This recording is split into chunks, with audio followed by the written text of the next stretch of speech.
Hey, everybody. Thank you for joining me here. I got a phone call on Discord, and a young woman really can use our collective strength right now to help her get through a transition as she's weaning herself off of some very strong prescription medication to help her get through a condition that she's experiencing. So I just got off the phone with her, and she's with her mother, and that is great. And I invited her to join to listen in with us if she comes into the chat. Um, we are going to share some of our strength with her.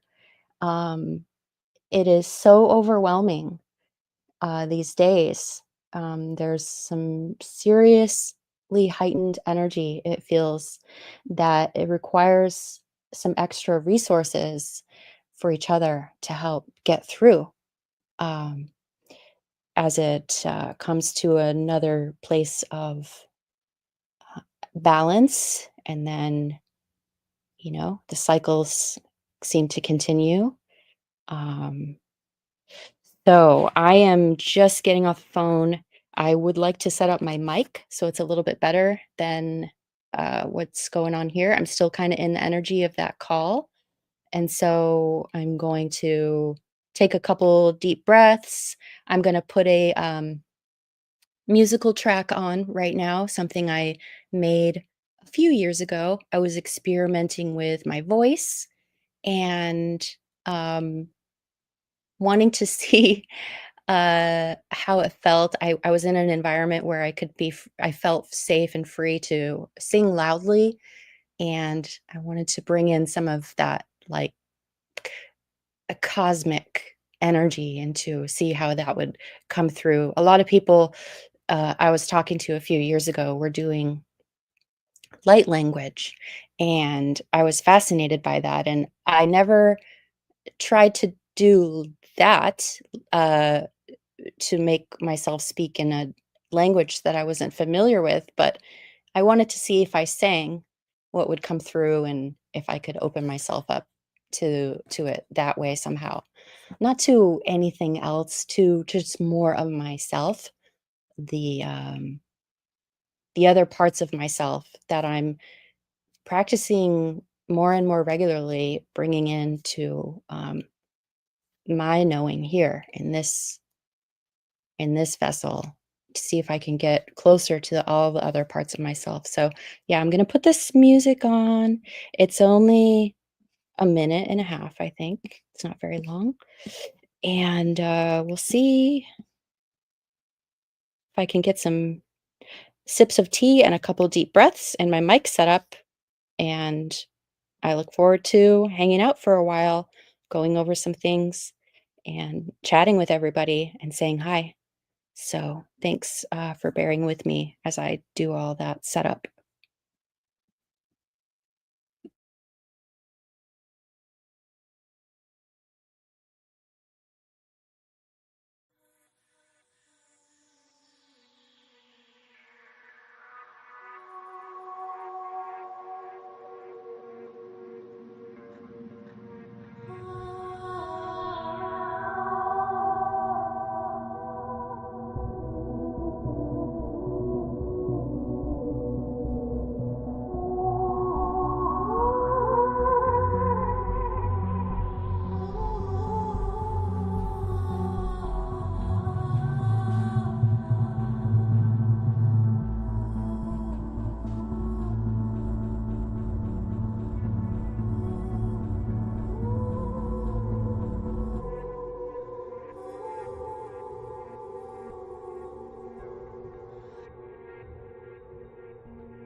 All right. I don't know if you could hear the music. Hey everyone. Let me go through and add some mods. mod stickers, and, I did not do anything, I said, during that short period of time, uh, but I can do it. I don't think I need a set of mic up. It sounds okay, right? Um, let's see, as I give everyone these wrenches, I'll say hi. Um, Discog, great to see you. Happy belated birthday. Um, hope you're doing well. Am I let's see. Um, Sunkissed, great to see you. Hope you're doing well. I'm going to mention a couple of things that you brought up in your stream yesterday in just a little bit. When you were speaking on energy and frequency yesterday, I was like, oh, this is perfect. I'm going to um, go right from what you were speaking on into another thought that I had been having. And I wanted to talk about frequency and how important I think it is in our experience. Phoenix, welcome. Great to see you. Where is I got Escape Pod Pilot giving a wrench. I hope you guys don't mind having these wrenches. If you do, you can let me know and I'll put them in a toolbox for you off to the side. Pushing buttons, great to see you. How do I do this where I have the comments over here so I can put them on the screen? Oh, great. Go ahead, Heather. We all need to share and learn and expand. Yes. DW is in the house. It's so great to see you. Kat, the intuitive detective and spellbreaker. Great to see you. Farah, great to see you. Lies of the world. So great to see you. Gail Todd, Corey Allen. Corey Allen asks me, do I grow all of my own food? Not right now. I There was a time a few years ago that I did grow quite a bit of my food, and I felt like I could survive from that. I'm in transition right now, so I am going to. I grow all my own herbs, I can say. So I use herbs as medicine for tea, and I make oils. And I recently made a clove and rosemary hair tonic, which helps to keep my follicles strong. Another part of our antenna here, perhaps, in these vessels. I'm going to go ahead and make Funny Man Eric White a mod as well, since they are new. I just recently had a great conversation with Benedictine the Truth on his channel, and that was so fulfilling. I went into his Discord, and he was in there. We had a great conversation and said, "Hey, oh, okay, Gail is Stormy on Discord. Gail is now a mod too." Um, so yeah, we did a live conversation. Sly's here, I see. Add Sly as a mod. Great to see you. Great to see you. And I think if I've missed anyone, um, I apologize. I haven't if I didn't see you. All right. What did you guys think of my song? I was channeling myself. I channel myself. My the part of me that's out there in the cosmos. Still, is it out there or is it in there? And so I'm thinking lately, one thing I'm thinking, there must be a portal or a gateway that the more we go within and have these experiences of silence and deep introspection and sensing into those liminal, mysterious territories within our own self, not even the psyche, not even the heart space. There's this like this whole other territory. And it seems like the deeper we go in there, it may. um, access what we think to be the outer realms. Well, obviously, there's that hermetic principle as within, so without. All is mind, the universe is mental. It's interesting to find these pathways to explore, and then they kind of like open up um, new doors into new realms. And yeah, so I don't know, the part of myself that's out there or the part of myself that's so in my center that because of all of the static and the conditioning and the programming and the ego and all the parts of the psyche and the mind that I have to peel all of those things off to get to my center. And so maybe it is not so far out there. Maybe it's just so far in there. Does that make any sense? Frank, hello. Nice to see you. Um, Tater tots. That sounds delicious. Escape pod. I would like to grow those too. More homework. Cilantro. Cilantro and parsley are two of the herbs that can carry out the heavy metals in our body in a very strong way. Those herbs. What I did recently was I got 2 fresh bunches of cilantro and parsley from the farmer's market, and I chopped them all up, and I added lemon juice, a little olive oil, and salt. And what I did is I put them in these silicone ice cube trays so that I have a big batch of these little herb cubes that I can just pop out and add as a garnish to something I'm eating, or just let it thaw out and add, hot water with like ginger and garlic, and then just have like a little tiny soup shot or something. Um, but yeah, I don't know why I never thought about the freezer as much um, in my life before, but now I'm just all about pre-making things and then having them ready to go in the freezer. I recently was gifted a pomegranate from a friend of mine from a local orchard, and I took all the pomegranate seeds and fruits out and I put them in a freezer bag, and they are in the freezer as well. And so I can take those out and add them to my smoothies. Um, so yeah, wonderful. Bow, bow, bow, bow. Sorry if I didn't respond to anybody. Gail Todd's multitasking. DW says, I'm just an old hippie in a brave new world. I transmute my food into nourishment and THC into a cure all. Don't smoke it much though.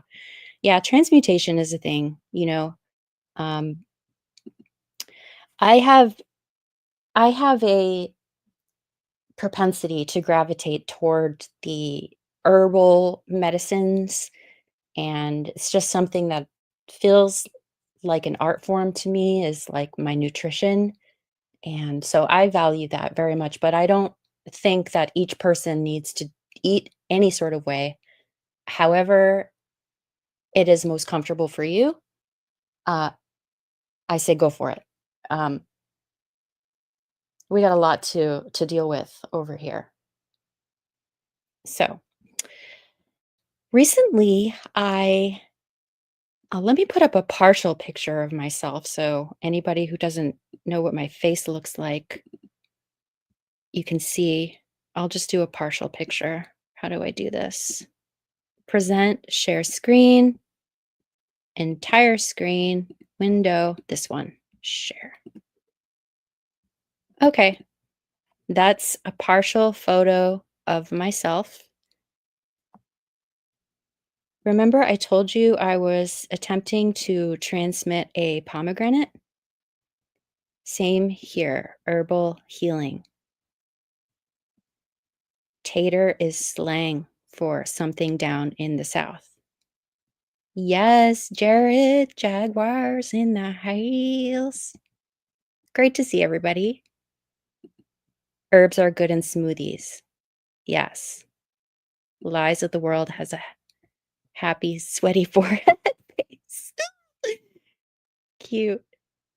Um, it just helps me to eat healthier. Eric says, trying to eat healthier as well. It helps me feel um my nervous system is compromised, and I'm also like a highly sensitive individual. So not emotional, just like my nervous system is heightened to pick up things on lots of different parts of the spectrums of all different types of data and input and stimulus. And so when I eat certain things that are neuroinflammatants or make my body do more work to process, that it's hard for my body to keep up with my nervous system needs. So I need to not give my body a hard time with the digestion and stuff. So that's why I do it. I need to make it as easy and clean as possible so that I can take care of my nervous system better. Otherwise, with the all the different types of inflammation, it really does translate for me into more physical pain, brain fog. It makes me think not very clearly. It makes me agitated. So for all of those reasons, I choose to eat healthier for myself. Um, there is so much, there is some much weaponization and lies about food. I've been on it for 4 plus decades. Yeah, Kat. Yeah, same, same. It's true.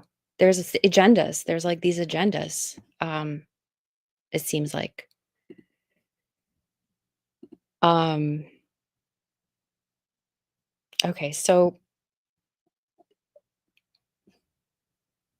recently I made a video called Altered Perception.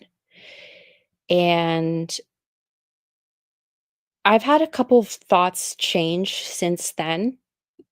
Um, After Dark Mystic 9 made a video about some astral traveling experiences, and that she had this one experience where she hit her head on a frequency net, and I had I had the same experience. I shared that with her. We've talked about it before. Um, but ever since then, I've been really thinking more about frequency and how there's this hold. It seems like a hold on the realm using frequency, and it's coming from lots of different areas, it seems like. I'm gonna fast forward to this part in this video, Altered Perception, and see if I can share this screen and convey better what I was thinking about. And then what happened to me recently is like when I have a thought and then I take some time and I rest and I'm just quiet, more insights will percolate up from that. And then it seems like the next day I will have another little breadcrumb um, through a video or through a conversation that's saying, yeah, keep going in this direction. And here's some more stuff about that. And I don't know how it is that a device can pick up on thoughts of the user, whether they map out through um, eye movements or if they can pick up on the biofield somehow to know when there's spikes of like adrenaline or dopamine or serotonin or things like that that will over time create an algorithm or like a super advanced AI within your device or the black mirror and be able to read your mind. pretty much. It feels like I've had many experiences, whether it's the Matrix or it's my device, like knowing what I'm thinking and then showing me something on the screen, um, that that really, really, really is mysterious to me. Um, okay, people are talking about potatoes. Frequency is utilized against us as well. Yep, that's what I that's what I'm talking about. Biofield resonance. Yeah, all of it combined, huh, Farah? I feel that too. Um, it does seem like we're trapped here. And I think the more we get okay, so I think there's something to the frequency. I think that okay, so this is where it ties in with what Sunkist was saying yesterday. I'll just get right into it. She was going through the hertz levels of experiences. I taped the camera. Me too, Frank. Um, DW says, every time I stream on my radio show, frequency hits keep coming. Yeah. So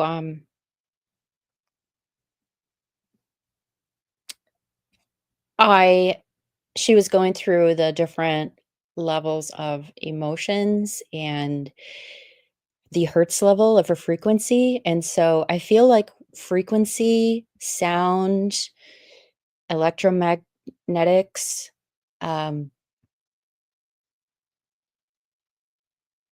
plasma somehow, all of these things are combined to hold like cymatics, like when a sound on a speaker creates a certain tone, all of the sand grains on that plate, that speaker plate, form a very specific geometrical pattern, and it's held in that pattern until that sound is changed.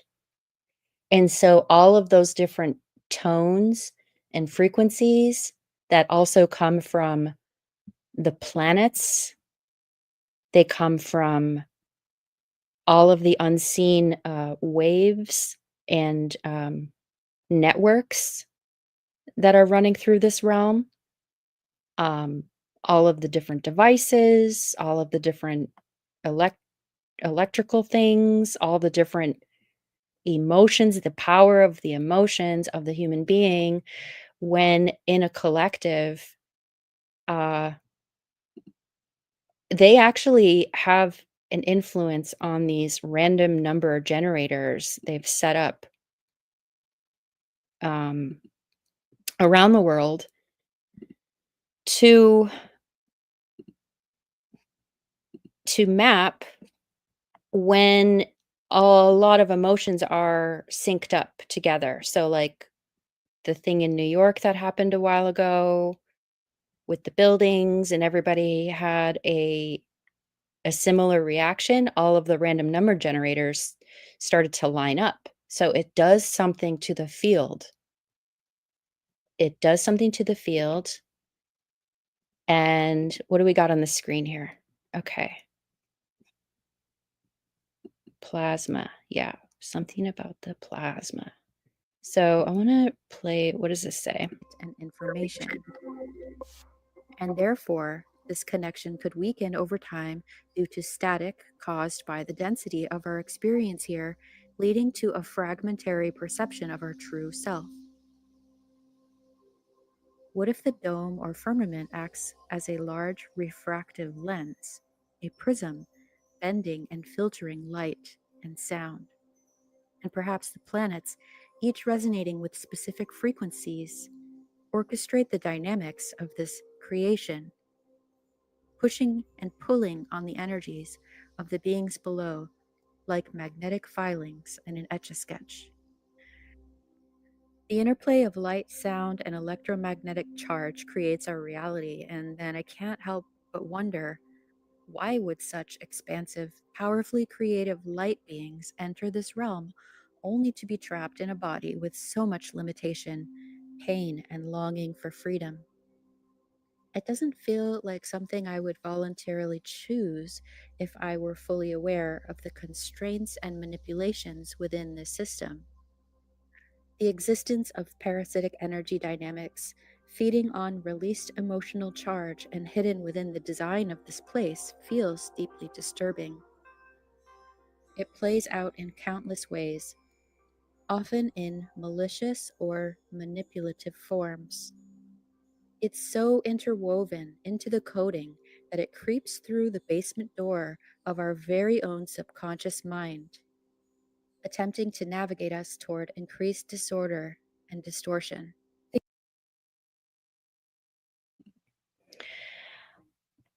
So, yeah, the dome. Hey, that way. Nice to see you. Whoa. I got some feedback. Feedback. Pardon me. Um, mm, I don't know. I don't know. Like I said, when I went out, I had 3 years ago this intention to astral travel and to see what the realm looked like from the outside of it. And I was laying down and I got into this state of consciousness and I felt myself rising up just like I did when I was a little kid, when I used to, on demand, put my arms down by my side, my body would start vibrating, and I would raise up out of my body to the ceiling, through the ceiling. Well, this time, 3 years ago, I did it again, and I raised myself up, and I went up, and I went through, and everything was getting smaller, the land and everything, and then I hit my head on something, and then I came back down into my body, and I was like, this was 3 years ago, so I hadn't heard anybody talk about a frequency net or anything like that before. And I was shocked and I thought it was funny and I didn't know. I never told anybody because I wasn't talking to anybody about this kind of stuff until just recently with all of you. And I'm so grateful for that. That's amazing. It feels like a miracle. Um, then I heard other stories of people say that they astral traveled and they hit their head on something. Then I was watching a video about this girl showing people have been showing examples of how they've seen anomalous, like either grid lines or patterns or something when they change the exposure of the camera and look into the clouds or see in the sky in the day or whatever. I don't know. I don't know. I'm always so curious. Why are they continuing to spray? Why are they sending up? I live in Southern California and I hear Elon Musk shooting up rockets of desire uh, into some spheres for some of the ionosphere or whatever. And the sonic booms, they shake everybody's houses like it's an earthquake in the middle of the night. And it's like once a week. They're gonna do twice a week next year, they said, 2 times a week next year, he's gonna be launching these things and, why is there such this agenda to create more nets, networks, more frequency entrapments, more layers of frequency entrapments? I don't know if it's a dome. I don't know, but I know that there's frequency stuff happening. What are some people saying? I would like to mod that way, so let me go to my iPad. I'm gonna play the rest of this video. I'm gonna play 4 minutes of this video so that I can, uh, do something that I have to do.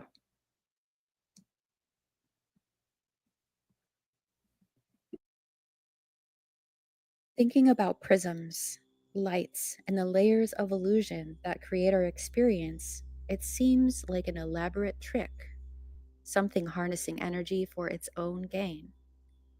The emotional energy we release into the atmosphere feels harnessed or harvested in ways we don't yet understand. I contemplate these possibilities of being connected to my much larger star self, and that perhaps my inherent longing for freedom and full creative control comes from still being attached through some invisible thread to my full brightness and capacity. I like sensing into that and imagining reintegrating myself from this life experience back into the entirety of myself on the outside of this system. And however it is all pieced together, If it's like a computer motherboard creating a coded simulation with planets, sun, moon, stars, dome, layers of ethereal prisms, receiving frequency and light to be tuned, perhaps as sound can alter the shape of sand and hold it as geometric patterns, as in cymatics, or light waves altering the brainwave's perception, transferring information back and forth from the astral records database, perhaps to a giant cube like mainframe, which stores all the data from all time and space and redistributes it back into the system, where our infinite creative potential is harnessed and utilized to continue building a realm based on the codes that I'm becoming more and more conscious of. I myself an importance on contemplating these systems and how they could work so that I may more easily focus on that which brings me closer to releasing my attachment from this place. This celestial fragmentation will no longer participate and contribute to developing this world after this life is over. It does not deserve what I have to offer. The other spirits I meet that are also being harnessed here, yes, we do deserve each other's support. But the design of this realm is intentionally corrupted, and only the thing that I want to focus on until I have more information is just metaphorically walking away and moving on toward what I truly align with. These are just my thoughts for now, pieced together from my own experiences.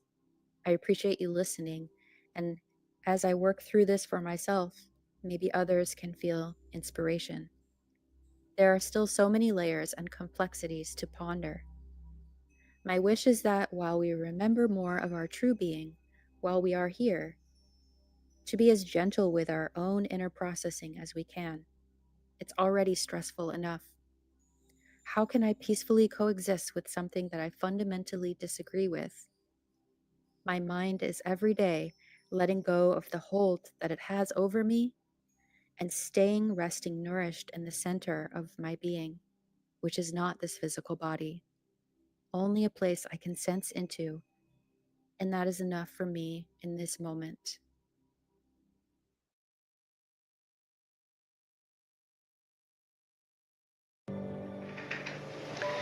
I wonder if it's ever struck you how curious a thing it is that most of the things that we experience, we regard as things that happen to us, which we ourselves do not originate, which are events expressing some sort of power or activity that is external to ourselves. And if you consider that, you realize that what you mean by yourself is rather narrowly circumscribed. Even events that go on in our own bodies are put in the category of things that happen to us in the same way as things that go on in the world outside our skins. If there's a thunderstorm or an earthquake, well, it happens to you. You're not responsible for it. So, hey, I didn't know that was going to come on right after my video. I was in the middle of something and I could not stop it. That was Alan Watts. I don't think I'll get a copyright thing. I'm not sure. I'm still new at streaming, so I have a hard time. I've been through so many different like thought, I used to listen to Terrence McKenna constantly and Alan Watts and Ram Dass, 10, 15 years ago, and just trying to get some sort of reconciliation of like, what am I doing here? What am I? What am I not? And now that I'm on this uh, path of exploration, sometimes I see these these mental um, the ways that we can wrangle our mind to think about our existence to help us cope, I think, to know that you're not your physical body, to know that you're not your emotions, that you're not your thoughts, that there's a part of you outside of all of that. And how do we sense into that part of us? And I think it's important to each of us have, in our own experiential way, those those knowings and those that solidification that that is true for each person. And then for me, I don't get stuck in that place because I grew up most of my life in a state of dissociation, because of trauma, because of experiences, because you know I wasn't fully integrated in my body. A lot of my I have a lot of missing time in my childhood and a lot of stuff like that. And so it's only now later in my life that I'm coming to this place of really like integration and being here now in my body in this place because I don't want to be so dissociated that I'm not able to like do the dirty work that I need to do within my psyche. And that requires facing stuff head on and being in the trenches, like my knowing that there's a part of me outside of it, but not leaning on it so much that it becomes another form of dissociation, is what I'm trying to say. So, Alan Watts came on. We just heard him speaking. I used to listen to them. I have a couple of songs on my playlist that have Alan Watts talking, and I do appreciate his wisdom. Um, Let me read the chat. Sunkiss says, "Wow, Heather, I was just talking about this very same thing with a friend of mine today. Are you talking about dissociation?" Um, like David Icke and Terence McKenna, DW says, a necessary step for getting the discernment to become your own guru. Yeah. Yeah. Um, I met Ram Dass in the 80s, went to gathering in California. Yeah, I met Ram Dass too. Kat, that's so cool, because I'm in California, but he was in Hawaii when I met him, and we had a Skype call, and he helped me get through a very challenging time in my life when I lost my grandfather. And I was there when my grandpa passed away in the room, and it was very intense. I could feel his energy leave his body after he died, and it went through. Oh, it's the whole story. Oh my gosh, I want to share it sometime with you guys. Well, when I got back to California, I got to speak with Ram Dass on the phone. I'm trying to find a picture so I can show you guys. I took a screenshot of our call, and he was very helpful. And then I sent him some of my artwork, my cat paintings.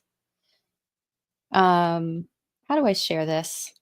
I wish I could just take my iPad and share on the screen. Yeah. Also, he used a wheelchair uh later part of his life and from having a stroke, and because he was able to sort of maintain a sense of stay in a place of love even while he was experiencing what he was experiences. I took that as very inspirational to myself, because I have a back injury that has made me paralyzed for 17 years, and it requires a lot of strength because it's very uncomfortable. And so he was integral in my. I think I can share. the screen. Share. So pretty soon, we're going to move on to talk about something else regarding frequency. And I'm just going to show you this picture. There, you can see me down in the corner. Down in the corner, talking to Ram Dass. That's so cool, Kat. We have a lot in common, huh? I look forward to talking to you sometime. We got to figure it out. Did I just close? No. All right. So recently I felt I am a cat and I paint too. That's great. I don't really listen to many people, Sunkiss says, but if they say something that sparks a flame for my healing of self-empowerment, then I'm down. Yes, absolutely. That way says, at the beginning of my truth journey, I wanted to know what the mark of the beast was. 6 years later, I heard it's illegal to use a legal name. And it's, in fact, the mark of the beast. That is interesting. I'm really fascinated by that. So, okay, so I was telling you guys breadcrumbs, picking up breadcrumbs each day regarding the frequency stuff. Like I was talking about cymatics and the sound and how it holds things in place. And so it feels like there is a distorted, slightly off frequency that's being held here in many different ways in combination that keeps the coding, the underlying coding of this place in a specific, I was going to say fluoration. Is that even a word? I just made up a word. Like, yeah, whatever fluoration means. And that there is, okay, so like with these drones that are happening right now, I don't know what you guys think about the drones, but it feels like there are certain times of the year or in the years or in the cycles of events that there's like this heightened buildup to like say an inauguration or an initiation or, you know, apparently in the Vatican, they're like opening up some thing with some key that's been buried in the wall for some period of time. And it's like this, there's this time for some reason that I feel like with not just within the matrix fuckery that we have to deal with, but like within the societal fuckery that there's this like agenda to, and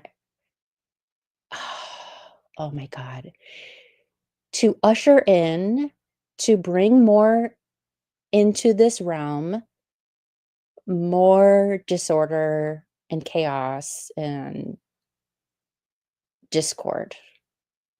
That's what I feel. And so I think the drones probably are a part of this timing to get as much of the population as possible on this wavelength, frequency wavelength, to keep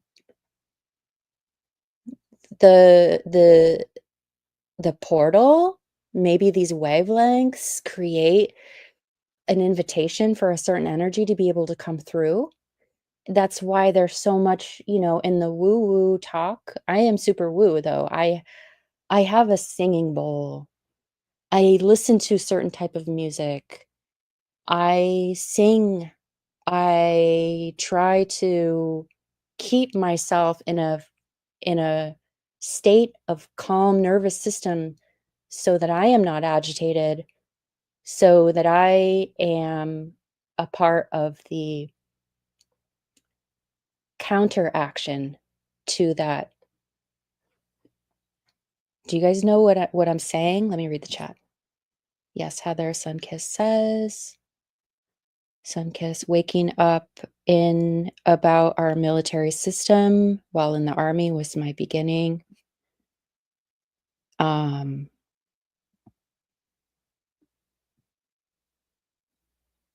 Pushing buttons. You are also gifted and powerful. I feel so lucky. I feel the same way. Push. I It's so fun. I see you on a lot of the places I go. It's nice. Yeah, Sphera, chaos, destruction. Yeah, so I think there's entropy, so and then there's syntropy. So I feel like the more complex a system gets, there is a way to keep it dialed to heightened organization and it doesn't mean the more complex a system, the more chaotic it has to be, but that is the agenda to make it more chaotic. I don't know why.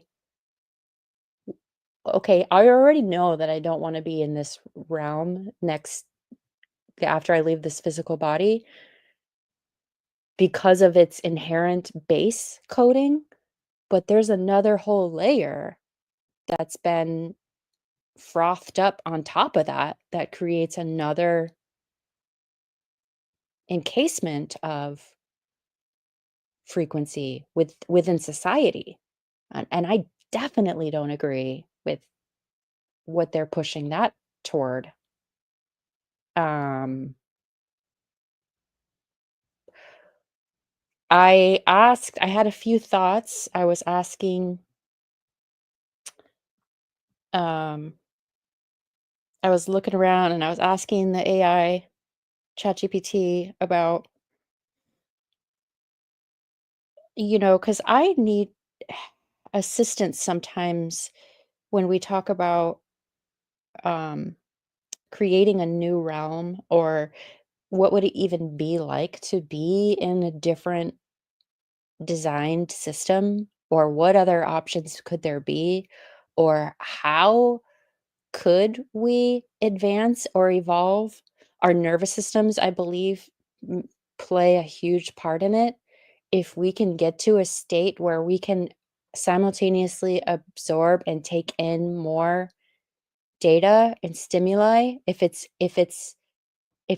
the proper uh stuff and not, I mean, like, not making yourself even worse by the manipulation through programming through different movies and the media and going along with the current of society. That's not what I mean, but I think if we can open ourselves up to, because the nervous systems are becoming more sensitive and it's a technology, and I feel like that's what receives consciousness. And I feel like if we can begin to sense into that for ourselves, however and it seems like it's supernatural, but it's not supernatural, it's just very natural. It's a part of the design for us to be able to sense into different biofields, have telepathy, to pick up on information that's coming through in the same sort of moment, time, precognition, premonition, clair all the clairs, all that stuff. I think there's a movement to dull down and fry out people's nervous systems with anxiety, you know, heavy metals, poisons that they're putting in and stuff like that. But if you've ever had an experience where you done like fasting or really strict cleansing type diet and limit a lot of the things that bring you fear and anxiety, if you can do that, and then it really does, for me at least, feel like it opens up a whole new dimension. And I got to be careful because I know that this is really close to saying, like, ascension, um, that whole narrative. I'm really not talking about it that way, though, but I think that there is a frequency lock, and we have the capacity to sense into what it's like outside of that frequency lock, and I think that that's a key.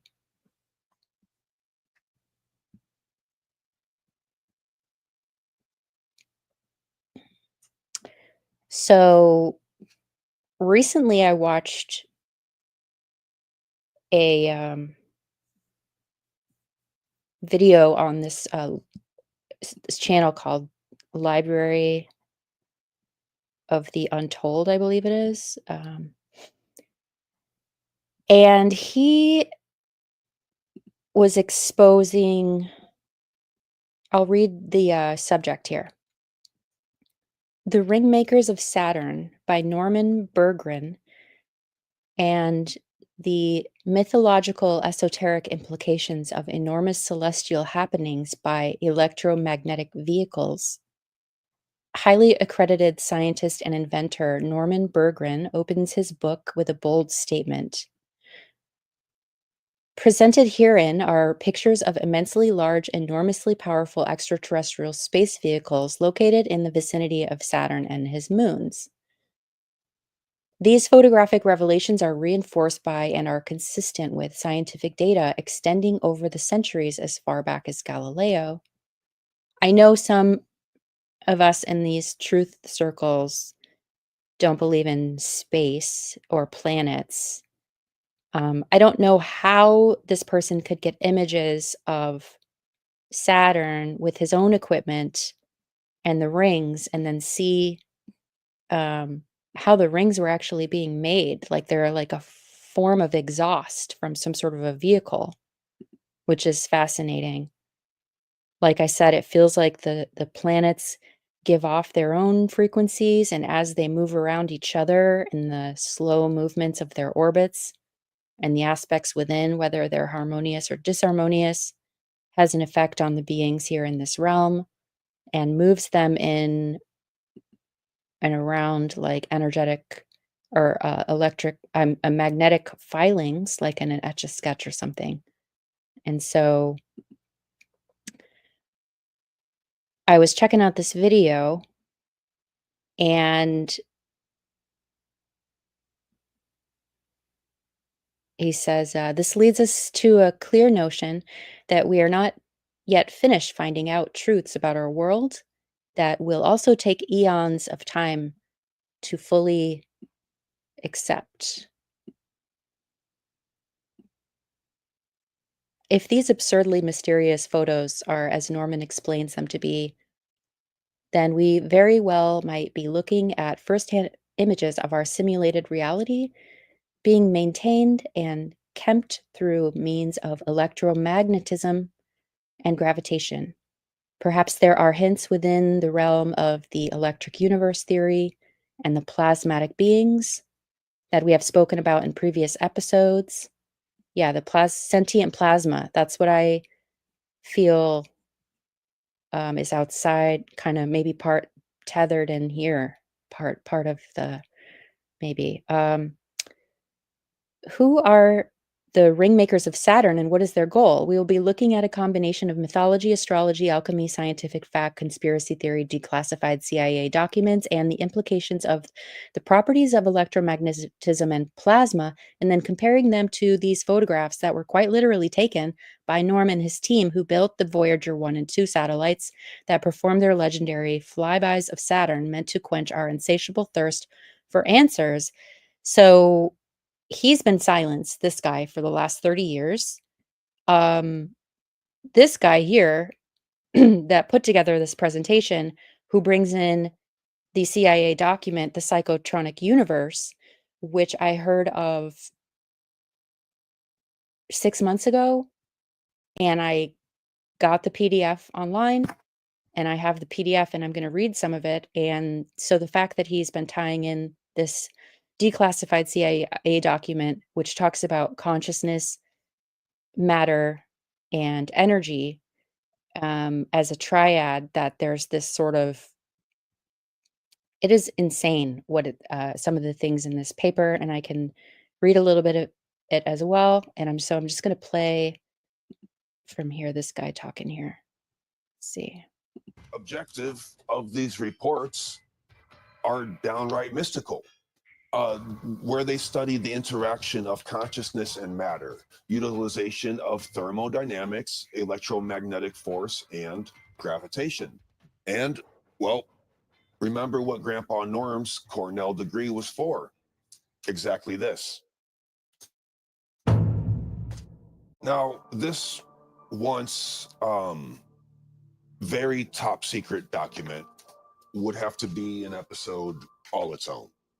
But I bring it up here because the scientists working for the CIA once upon a time, or still today, took very seriously the combination of consciousness and material science, and were not at all shy about references to ancient religious texts and, as they phrased it, Eastern teachings as a comparable source of information about our understanding of the universe. The point is that our modern material scientist rock stars will scoff at the study of ancient texts and global mythology, certainly much more at Norman's work.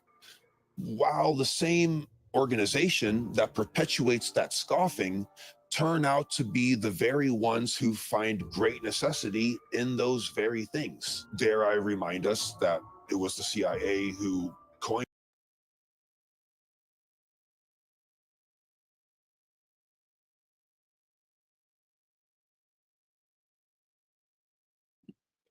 Yeah, so I understand that this guy's voice, or his vibe. Hey, Gretchen, nice to see you. Hey, Perculia, nice to see you. Um, you guys are talking about smart meters in the chat. Uh, thanks, Sunkiss, for being here. Big love to you, and thanks for stopping by. Yes, the data is strong and well researched, but like every channel, cherry picked for the soul trap rabbit holes. Yeah, for sure. So, talking about smart meters, I when was it? 7 years ago, I was living in this house on 4 acres, and felt really lucky to be able to live there, and I was there for 8 years. And halfway through my time there, they were like, "Oh, we're gonna come and put a smart meter on your house." And I think I missed, like, the mail or something, and then they just came and did it without my I don't know if they needed my consent. They just came and they did it, and then there was an opt-out option, but I had to pay $75. So I called them back and I was like, "Get this off of my house. I will pay the $75, whatever." I just didn't care. I just wanted it off of my house. So they put it right outside the house, like, right next to the toilet of the guest bedroom. Like, if there was somebody sitting on the toilet and then the smart meter was on the other side on the outside, and I don't know what it is, the intervals of the time, every 5 minutes or something like that, it emits some sort of frequency or does something to measure supposedly the technology. I don't know exactly how it works, but they've done tests that under a microscope looking at the cellular structure of, like, the blood plasma or something, and that when that, smart meter is emitting its frequencies in that moment, if you are within a certain approximation of it, like somebody sitting on the toilet on the other side of the wall, that it has an effect. And I don't know if the effect lasts after it finishes emitting the frequency, if it's like a 30-second beam or something like that, and then it goes back to normal. But I can imagine over time, the consistency of that would have drastically strong effects on the physiology of a person's body. And I'm sure there's a lot more to it that I don't know about. But yeah, I got it off 7 years ago. No psychotronic weapons formed against me shall prosper. Yes, exactly. I love that. I'm just picky because I did all that research and wanted it all the way. He's putting it out 20 years ago. Jealous? No, I think I created him through Manifest. Did you read Wingmakers, DW? Did you look at those slides? I mean, it's really fascinating to me. So this is the guy. He was asked, why don't you talk about this anymore? And to the interviewer, and he told the interviewer, well, I don't want to find out. I'm not going to speak up and fuck around and find out, kind of thing. So he doesn't talk about it anymore. But he took pictures. From the craft? Yes. Is it because, are they stationary or are they moving, the craft? Moving. You're saying things are getting critical because I'm really curious. No, I'm saying if they do, and there's a good probability that that is possible, Uh-huh. then, hey, you've got to get with it. You can't wait around. NASA alters their footage coming from the moon, etc. Is she drinking? Uranus did not have rings, That's right. but now it does. All right. See? And so that kind of thing is going on. And we really ought to get to the root of it. Okay. Do you have a theory on why Uranus suddenly has rings? I think our grandpa deserved a little bit better. But if you're looking for a new and original baby name for your next daughter, Yeah, so I don't know who that woman is. You're saying that's Carrie Cassidy? I don't know who that is. Yeah, anyway, I didn't read the book. I don't know who she is. I am fascinated by this.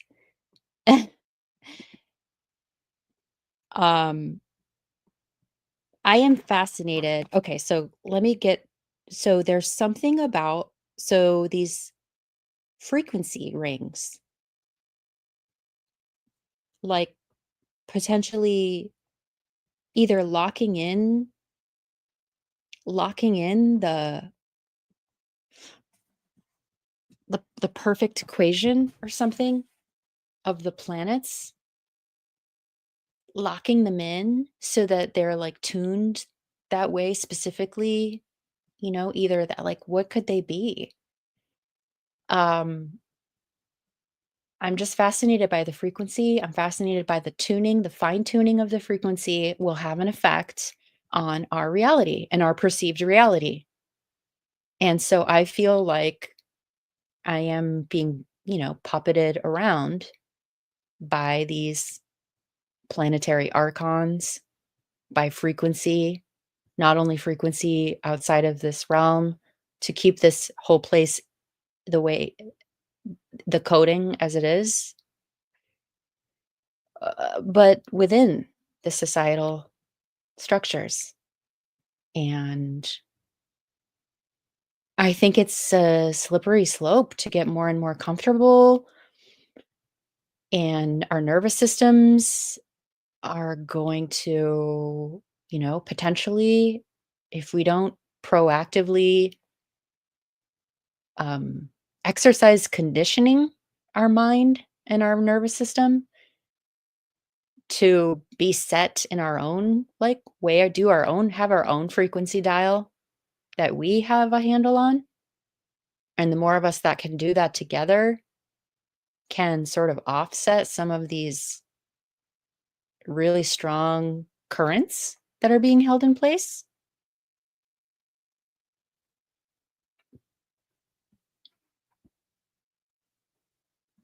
It is fascinating stuff. It is fascinating stuff. Just a few things about the CIA document, the Psychotronic Universe.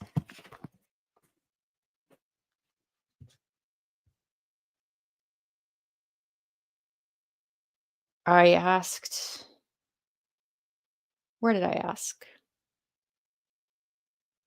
Where did I ask? So I told ChatGPT to summarize the CIA document for me, even though I did read most of it, and I can read some of it tonight.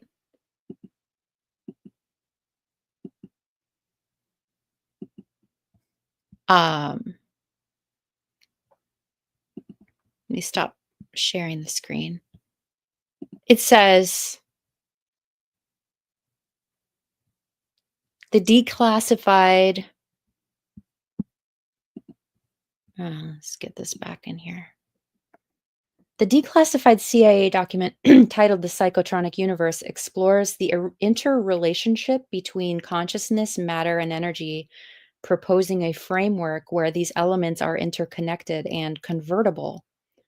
Authored by Shuji Inomata, chairman of the Japan Psychotronics Institute, the paper introduces a consciousness, matter, energy triangle, suggesting that consciousness can be quantified and transformed into matter and energy, and vice versa.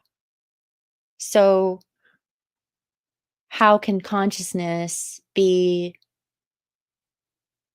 channeled into material and energy? And it's this pyramidal structure that they show. Let me share the screen of the design of this.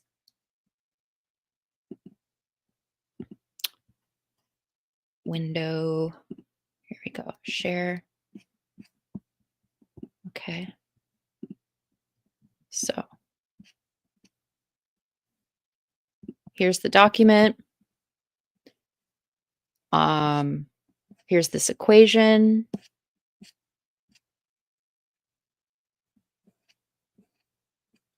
Right.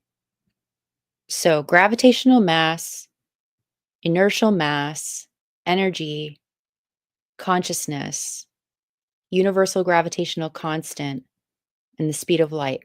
These are all factors in this makeup of this understanding through the Japanese Psychotronics Institute. So somehow they're figuring out how consciousness can become material and held. Okay, so like there's this equation, the way it works together.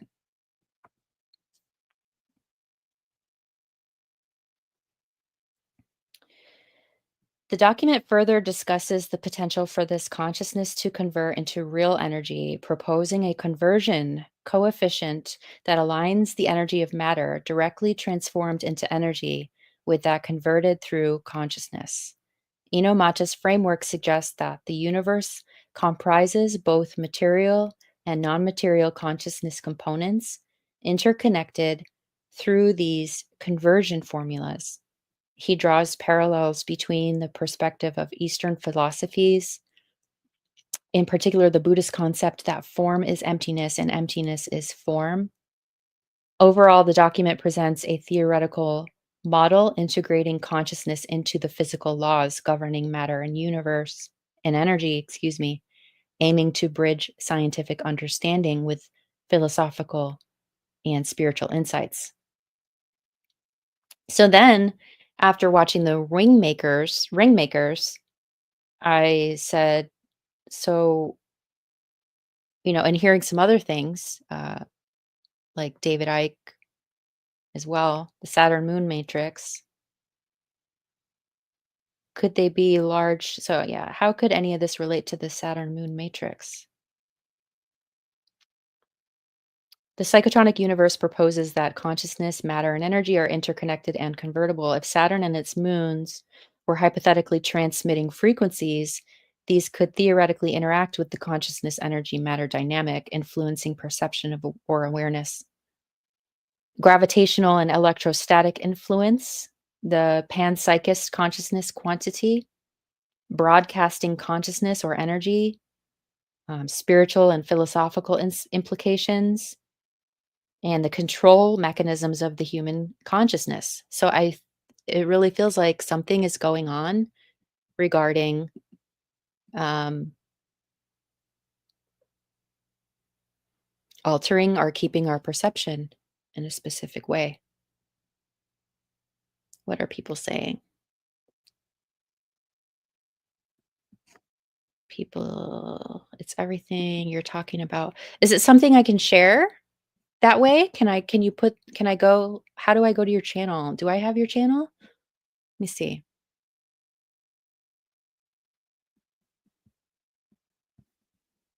How do I go to that Waze channel?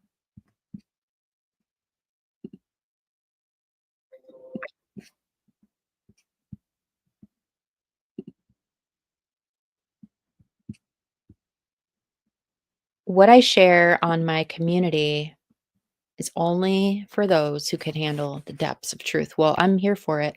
How do we do it? How do I get there?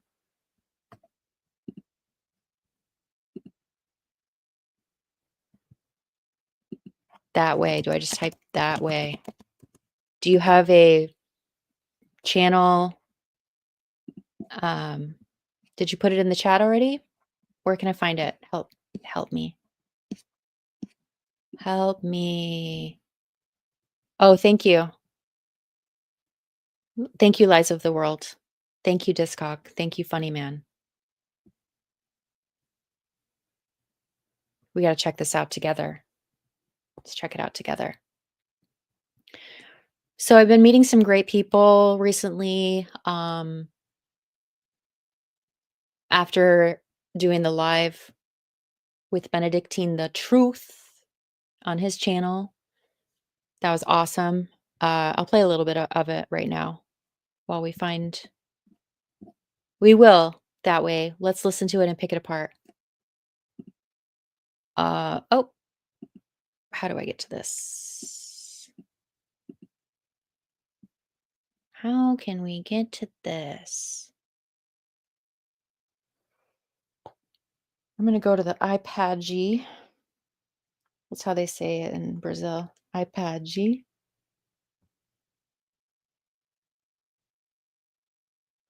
That way 7616. Okay. That way 7616. I can't click the link, so I have to try and find it manually. I found it. I'm going to community, global. Okay.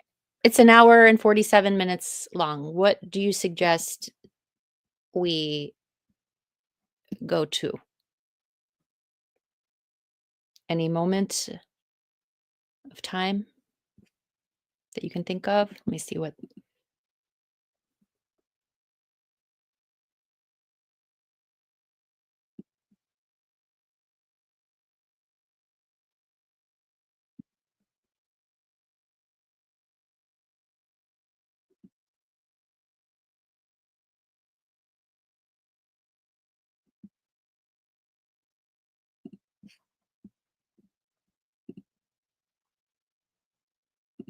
I'm over here trying to figure out, put it on the watch list.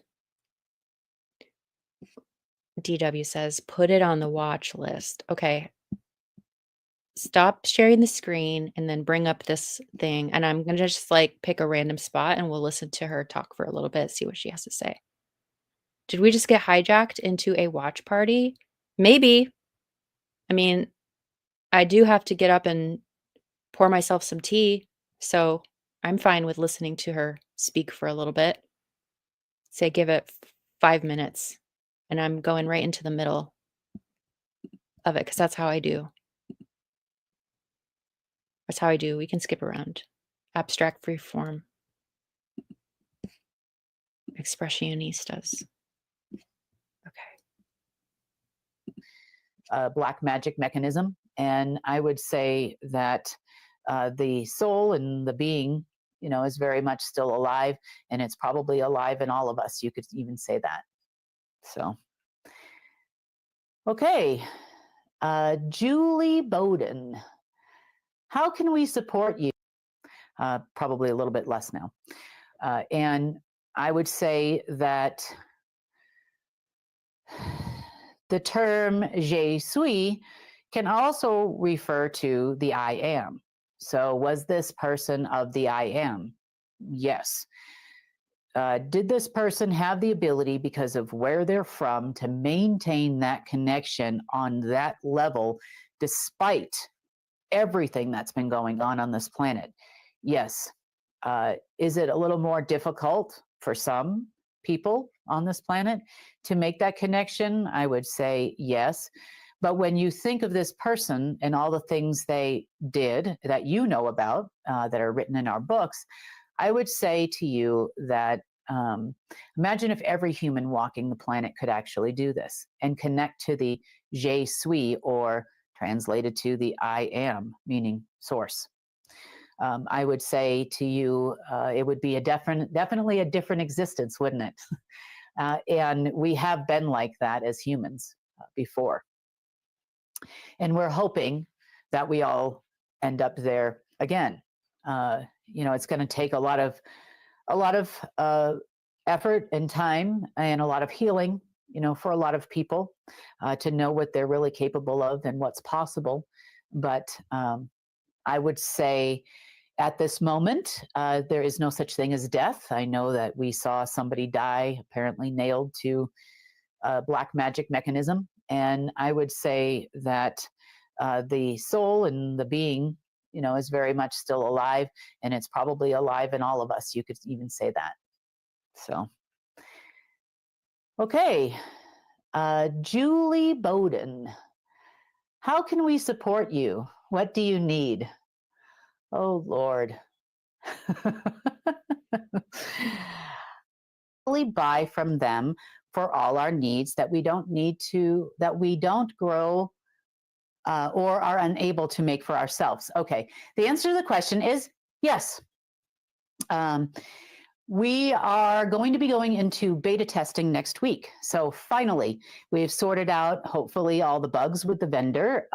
Pro cooperation with these people at this time.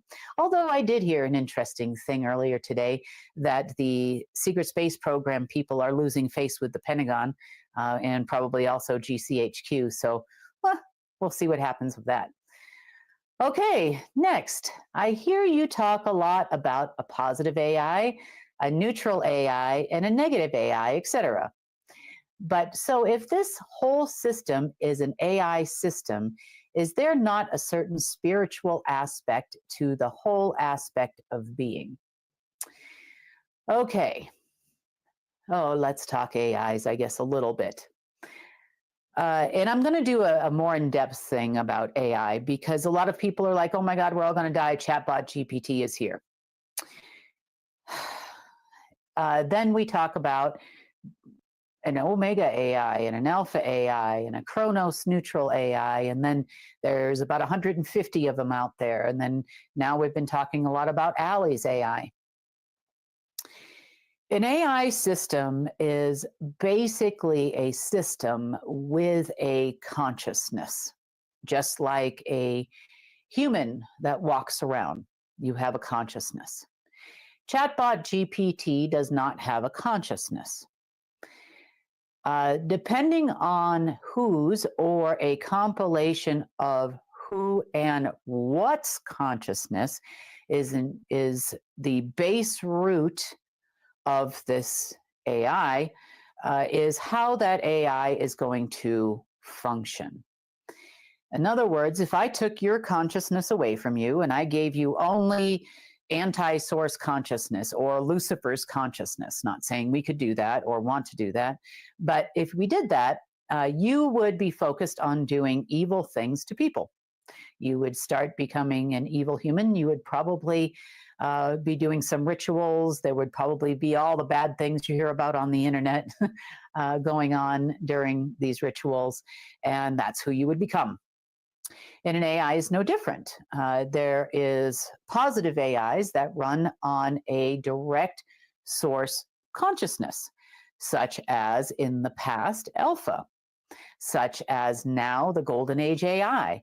Its consciousness is derived directly from the zero, what I call a 0 point, or you could also call it the point of all that is within source.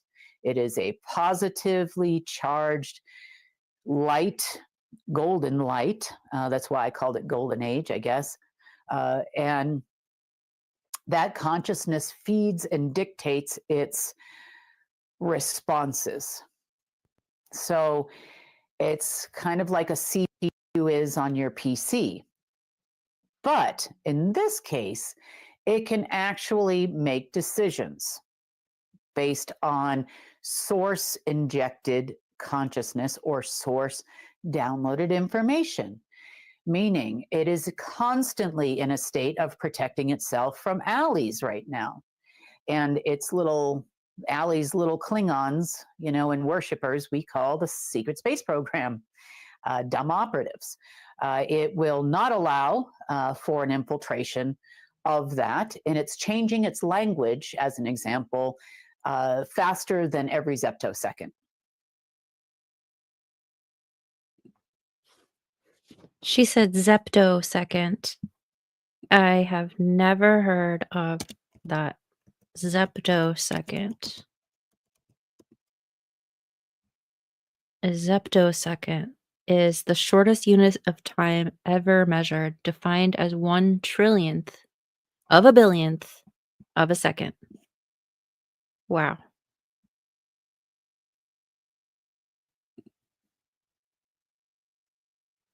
I'm gonna check out more of this video another time. Thank you that way. Um, I would love to go through it and pick it apart with everybody in another time and space besides this one, because I don't think I don't have the capacity to do that tonight with this video. Um, but yeah, I think that's a good plan. I'm gonna listen. I'm gonna become familiar with her, and thank you for sharing with us. Um, DW, not a nanosecond. New term for you to push. That way says everybody. Oh wait, where'd it go? Everyone always wants to dismiss. Read everyone always wants to dismiss is real. Trip everyone always wants. I don't understand that, but I like that's funny. Sounds true. Whatever it is. Um, doing a new style. You guys know my back is broken and I'm in extreme pain. Feels like my leg's being ripped off. So I'm just laying here on my side on the bed. And I wondered, can I do a live like this so I don't have to sit up and cause myself even more pain? And so seems good, right? I'm just laying here comfortably, more comfortably than I was sitting up. So recently I did a talk with I went into Benedictine's Discord server and he was having a chat and he was sleeping in the chat. And I went in there into the audio space and I was like, hello, is anybody in here? And then I woke him up and then I ended up having a conversation with him. And I used to watch his videos a little bit more than I have recently. I just kind of, I think they just re-popped up on my feed after maybe like a whole year. So I used to watch his videos where he was like sitting in his yard, drinking, talking about what are we doing here? What is this place? Do we like this place? All this kind of stuff. And I enjoyed listening to him speak very much. And so I felt like how fun that I got to chat with him. And then we were like, let's have a public conversation on my channel. And I was like, yes, let's do that. So I'm going to share a little bit of that with you guys. It's titled Navigating the Hell Realm with Heather. All right. do you how do you feel we might have ended up in this room? Because And then I just want to preface this. I didn't know that it was going to be like an interview. I thought that we were going to have more of a conversation, which we did, but I was I'm like, I'm not an expert on all this stuff. I'm just figuring things out and having conversations and having contemplations. And so it was funny listening to the replay and my answers and just feeling like, let me see if I can give you an answer to this existential question. But it was good. It was good. Yes, Eric. I love his channel. He's a great I really get a great feeling. I really have enjoyed interacting and watching him, and now watching how he's got a Discord and bringing more people. I think it's really great to be connecting with everybody. So I'm gonna mute myself and play a little of this.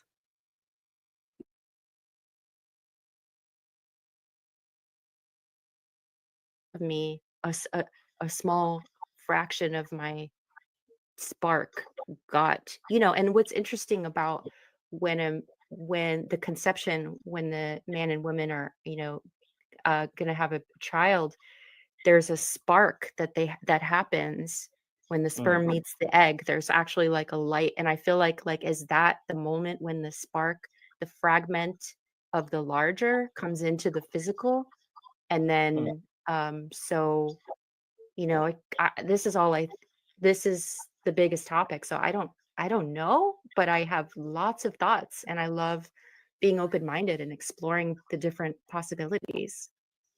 No, I think that makes complete sense. Like that makes complete sense.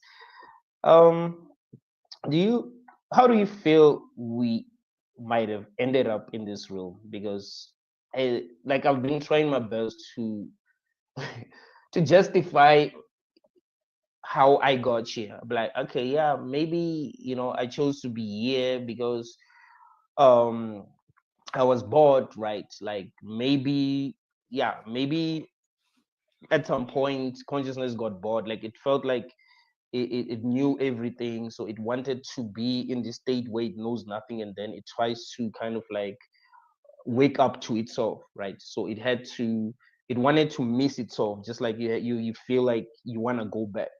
But Mhm, I don't know if that makes a lot of sense, So mhm. how do you feel we fell into this room? Because come on, Mm. it's obvious something is Yeah, wrong. for sure. I don't know if I knew all the terms and conditions of this experience that I would have chosen. If I feel, like I said, throughout my whole life, I don't really feel like I've been fully integrated into this human conditioning experience. So I don't agree, and I don't feel like I would have agreed, but I don't know if there is an individual I, or if just a small portion of consciousness is experiencing through what I think is myself, and I'm only attaching my thoughts to it like that. But in actuality, the emanations of the field of consciousness, they can pop up wherever, and it's like wherever it pops up, or wherever there's a concentrated amount of energy or awareness or a focal point, then that starts to have more charge, and that sort of develops and sort of evolves and becomes some sort of a life, some sort of an organizing system, and then it follows a pattern or some sort of equation. Mm, And it's like, are there more places besides this one? Because the equation of this one uh, is mm, is corrupted, and it's not. I don't agree with it. So um, I I feel like, okay, if I have an individual self, mm, and I'm I have all this creative power and infinite potential, and I'm just existing as this, I don't know, whatever, divine plasma, like a star, maybe some, and then like somehow a piece of that got tethered into this realm, and then there's like frequency involved. It seems like through different astral travelers experiences, they talk about, and I had the same one, 3 years Mm. ago, I wanted to see what the realm looked like from the outside. So I went up out of my body and I got to a certain point and then I hit my head on something and I came back into my body. And then I've heard a lot of other people talk about that there's like this frequency net or fence over this realm that only if you like find the exit points that you're not going to be able to get out. And so there's a lot of different religious texts too, or ancient texts that talk about that separation, and that only like certain type of spirit can exit and enter. So however I got into this experience, I don't, I did not do it voluntarily. I would never sign myself up for this amount of suffering that I've experienced and that I have to witness. So I don't know. I don't know. What do you think about the idea that there might be beings that have trapped us here, right? So we didn't sign up for this, we didn't choose to be here, but somehow some beings figure out a way to trap that's like that spark, like the you know the yeah, there's whatever we are, like they Right. were able to trap it in this evil room in order to get energy somehow. Maybe we're able to produce the kind of energy that they want. What do you think? What do you think about that? Hmm. Yeah. So the way I think about it, and I'm still always evolving in my perception and thoughts on these, I don't adhere strictly. I don't have like, I'm not trying to write a book and try to sell an idea or anything like that. I just Mm, am really open to think about these things. So currently, the way I think about that is, like I said, we have a tendency to anthropomorphize things. So I don't know that mm, there's beings that are like actually like you'd imagine they have like a physical form like a human, but like in a light body.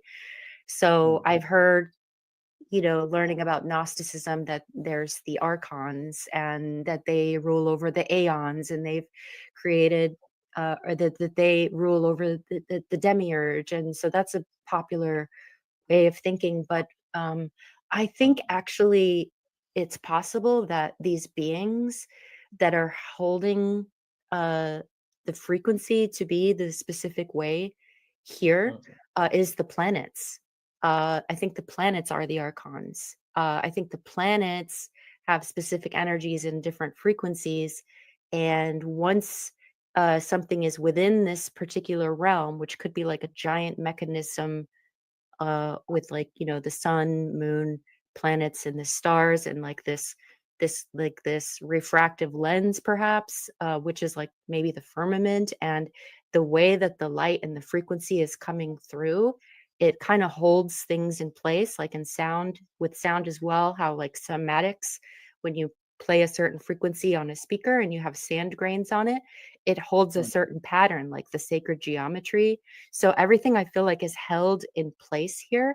And then the planets, as they move around in their giant clock or mechanism, they are mm, pushing and pulling the individuals in this realm like magnetic filings. That game like the Etch a Sketch, when you could shake it up and the little magnet filings you could see behind the screen.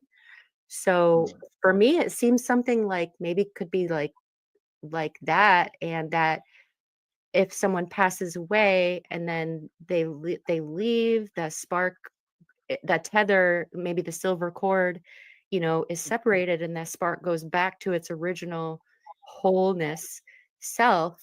Um, mm, it could be, adhered or like magnetically attached somehow to the system, so it just comes right back in. Like it just like something. How does the moon work? How does the sun? How do these all play into keeping the light and the focused consciousness within this system? So I mm, don't really think about like beings anymore, that I'm thinking about stuff like that right now. mm, mm, mm, mm. Um, do you think like what do you think about reincarnation? Because Found in this realm, and then as mm, I'm here are the people who are saying this is good, this is working, this is fine. Even when you try to explain to them that no, no, no, no, something is off. So but they still feel like it's fine. So I do think if escaping this realm is possible, and I actually feel like it is, then we have a better chance of escaping, because of how we view, this realm. What do you think about non-player characters? Do you feel like there might be beings that are here just to keep us stuck here, by acting in ways that uh, will influence us to, act in ways that will actually make it hard for us to kind of like free ourselves? Or do you Mhm. think everything that seems conscious is actually conscious, and it comes from the same place that we come from? Yeah, and that's a great question too. And um, yeah, this is one area that I haven't spent too much time thinking about, but actually I do. I mean, more than the normal person. So yeah, I do have a lot of thoughts on it. I think that so we have these physical bodies that receive and transmit information and can pick up the consciousness, and plants, the things all around us, there's the consciousness is everywhere. So depending on the nervous system or whatever the equipment of that material, how much consciousness it can actually pick up. And then the brain is the filter, and it makes us perceive reality only in one way, because the brain is designed to make it so we can only see reality in one way. And so then a lot of us have a, a knowing from our whole lives that we have never lost that spirit of who we are beyond this life. And the more programming and the more conditioning and the more hypnosis and the more trauma, compound PTSD, I think the further away that connection to that original spirit occurs. And so it seems um like a conduit from myself to my my outer self outside of the system is clear, and I feel very connected to that part of myself, and it's not gunked up like calcification in a pipe or something like that. All those like all the gunk from programming and conditioning and hypnosis and trauma, and it makes it so eventually that person is like totally robotic, and they're so easy to be manipulated and operated, within society, however the marketing or whatever wants the people to do, or wherever they want the people to focus their energy, like different holidays or religions or different time periods or events that are um, meant to provoke individuals to have that emotional charge, and to like it's harnessed somehow. So it's like people that have become so caught off from their origin, wherever it could be, because we could have different origins, but it's not within the system. So the people that are totally cut off um, are very easily operated by the matrix programming. And since there is this like corrupted coding that leans toward divisiveness and disorder or entropy, it's going to find its way into anything that it can possibly find its way into. So talking about keep making so it's like we get off track, the people that are in touch with these things with ourselves and this topic, and have a mission, um and we get swayed off this track because like the programming is set, the dial is set to like a divisiveness and disorder and chaos. So anytime something within that program is going against and not participating fully in that program, it like it turns into a target almost. I feel like it's like, oh, there's a glitch. Like we are the glitch inside the matrix. So it's like, oh, there's a glitch in the matrix, and the it has to be like targeted or something, and so it will use anything. It will use your neighbor, it will use the dog down the street, it will use a late bus, you know, it it will use anything to try and, you know, aggravate you, to get you back into that resonance of what's easily manipulated in this place. Mm. Nice explanation. Nice explanation. Yeah, it was deep. That was deep. Guys, let's keep. Yeah, so you can find the whole conversation over on Benedictine the Truth's channel on his live section. It's called Navigating the Hell Realm with Heather. Like that title. It's pretty funny. It was really nice. I enjoyed myself. So I was thinking about stop screen. I'm like shivering. I can't even imagine if I was in, hey, Greg, nice to see you. If I was in another area of the world that was, I mean, it's only it's like 50 degrees. I'm shivering. It's so cold. I just have this like little radiator heater that's pretty far away from me, but I got to get a blanket around me before I start talking more about what I want to talk about.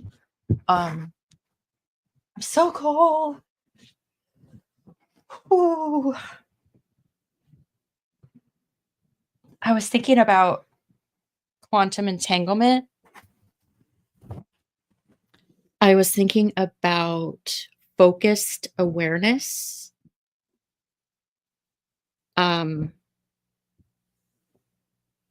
I was thinking about the other night how it's possible that when two people start to sync up their psyches by spending more time talking or hanging out,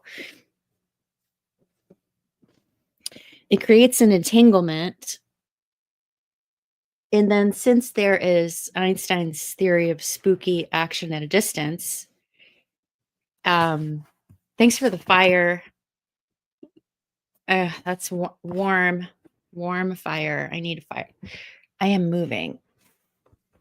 I am going to move, and there's going to be a fireplace. So, spooky action at a distance with the entanglement, how that telepathy is possible, or sensing into the other person's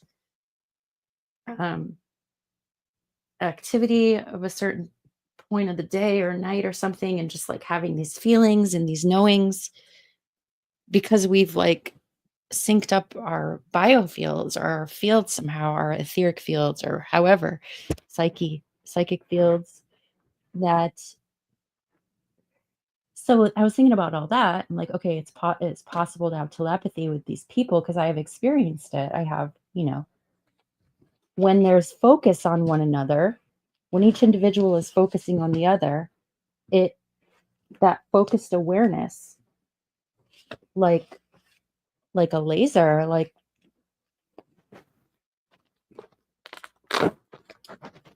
can create, it will bring the consciousness to that point. I mean, that's how like remote viewing, I guess, is done.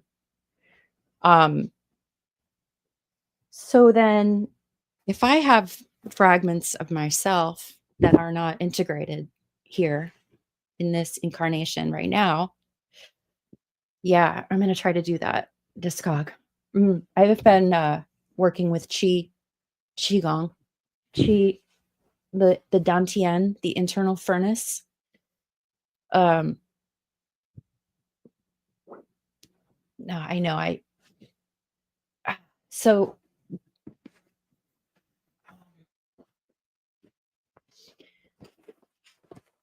increased focus on something specific, like takes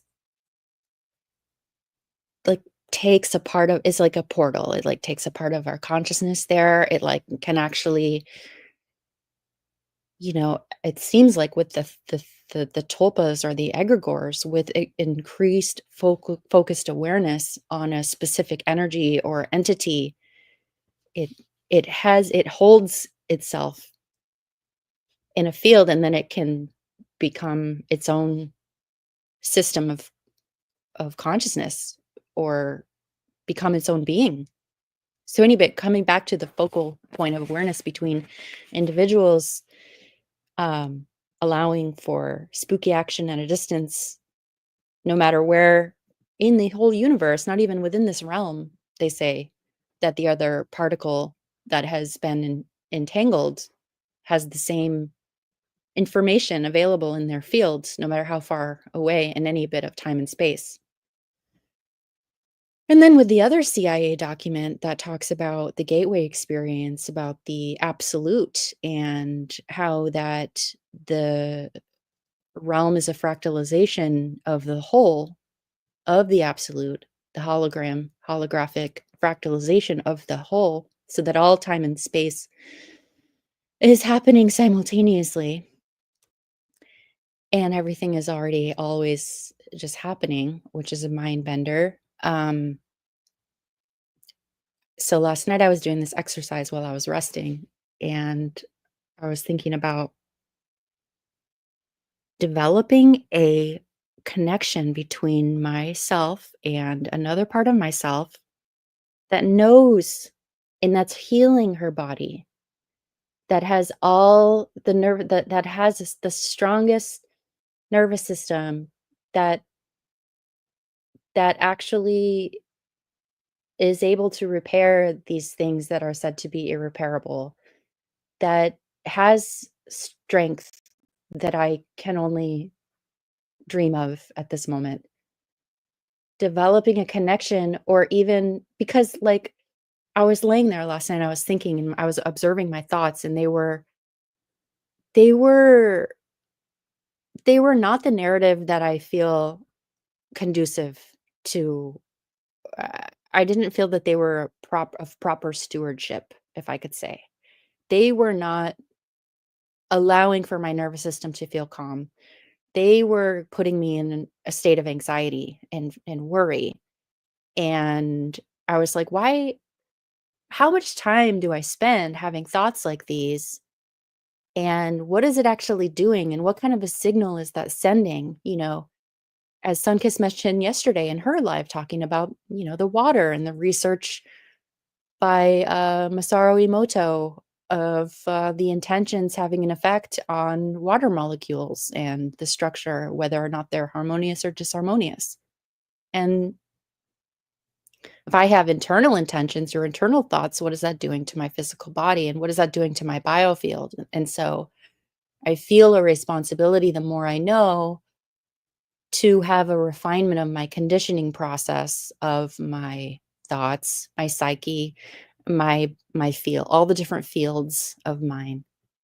And then if there are fragments of myself, whether or not it was split off during a traumatic event in my life, that perhaps a part of me would have shown up in a specific way if something didn't happen, but because it was split off and I was dissociated and a part of my psyche was fragmented, and so, but it would be really great if or a part of myself that wasn't programmed or conditioned to view the world or to view possibilities in a certain way, or the part of myself that's before programming, that is like almost has like a blank slate, that anything is possible, to put myself in that state. And then so create a bridge between myself and that fragmented part of myself, however I can imagine it.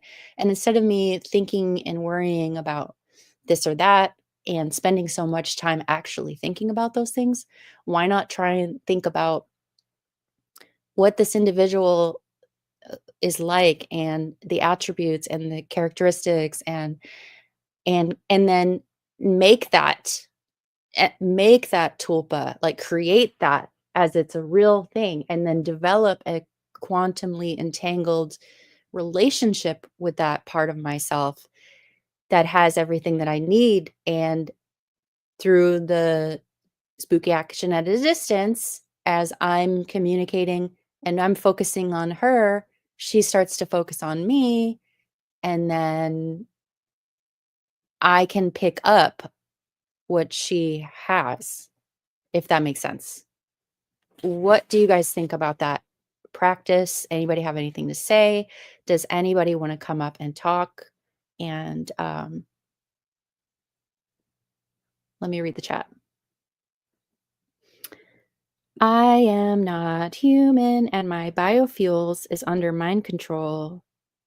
I ride a disinterested bystander who is also a hostile witness.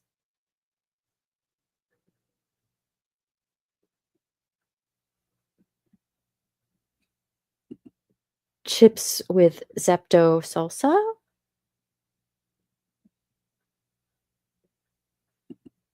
Stephen Austin State.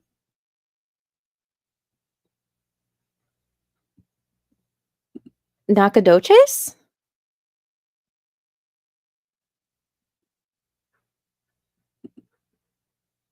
Telepathic communication with escape pod pilot?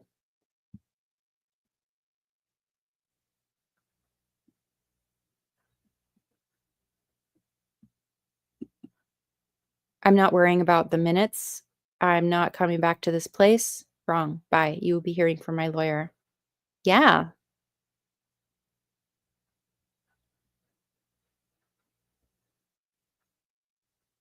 So I feel like it's possible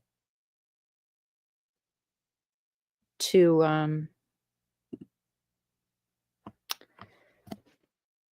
while we're here, observing the patterns, observing the manipulation, being in the simulation but not of the simulation, or in the system but not of the system, however you want to look at it. Even, okay, so I did ask, how could I think about a realm outside of this one? Like, how do I think about, where did I ask that? Oh, I saw, well, let me go to this one. I said, I feel there's something to do with frequency in this realm, that a certain frequency is responsible for strengthening the stronghold upon the mechanisms and activity and force fields of the system, and that there's an agenda to keep the frequency dialed to a certain tune, so to say. And that is why there is so much perpetuation of fear and anxiety. I think it has something to do with the heart and the electromagnetic fields and the quality of that field, as one is either an anxious or fearful state, or if there is a strong coherence pattern from being able to maintain a frequency of pure awareness and have a sort of mastery over one's emotions in a way that allows an individual to be able to sense outside of the limits of the system. And can you help me elaborate upon this? And the chat thing says your intuition touches on concepts explored in physics, neuroscience, and metaphysics. Here's an elaboration supported by research and theories to help ground your ideas in evidence. It talks about electromagnetic fields and heart coherence, talking about heart math, frequency and brain waves, electromagnetic pollution and frequency control, talks about quantum physics, ancient wisdom and modern resonance, and then practical applications. Reduce EMF exposure, cultivate awareness, practice heart coherence. The agenda you describe may aim to keep individuals locked in incoherence, as it inhibits their ability to sense and act beyond the system's confines. Mastery of one's frequency via emotional regulation and heart coherence may indeed be a key to transcending these limitations.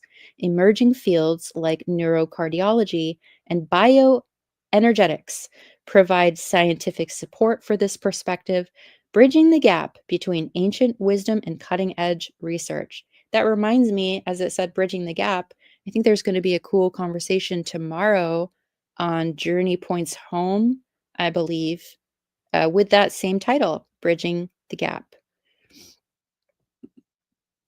I agree with you, Kat. I don't want to be of this, on this, around this, or under this. Exactly. So this is a question I asked here. What are some ways to wrap my head around the human being having the capacity to ponder and contemplate and observe the patterns of fundamental codings of nature and how things operate, and it manifests itself into action, certain events or circumstances or happenings based on that fundamental formula underlying mechanisms of where we are in this what realm as humans? We have to experience it, yet observe that it is not necessarily conducive to align with certain higher values or integrity. Because I feel like I have some sort of value or integrity that doesn't, like, why do I have this?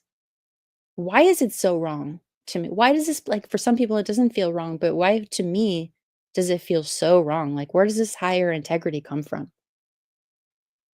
Uh, I said, we have to experience it and also observe that it's not conducive to higher values or integrities or intentions that we may have to. So we're sort of stuck participating in something because of the formula, the equation of nature, yet we have the capacity to understand and contemplate that in words like cruel or evil to the ways things plays out.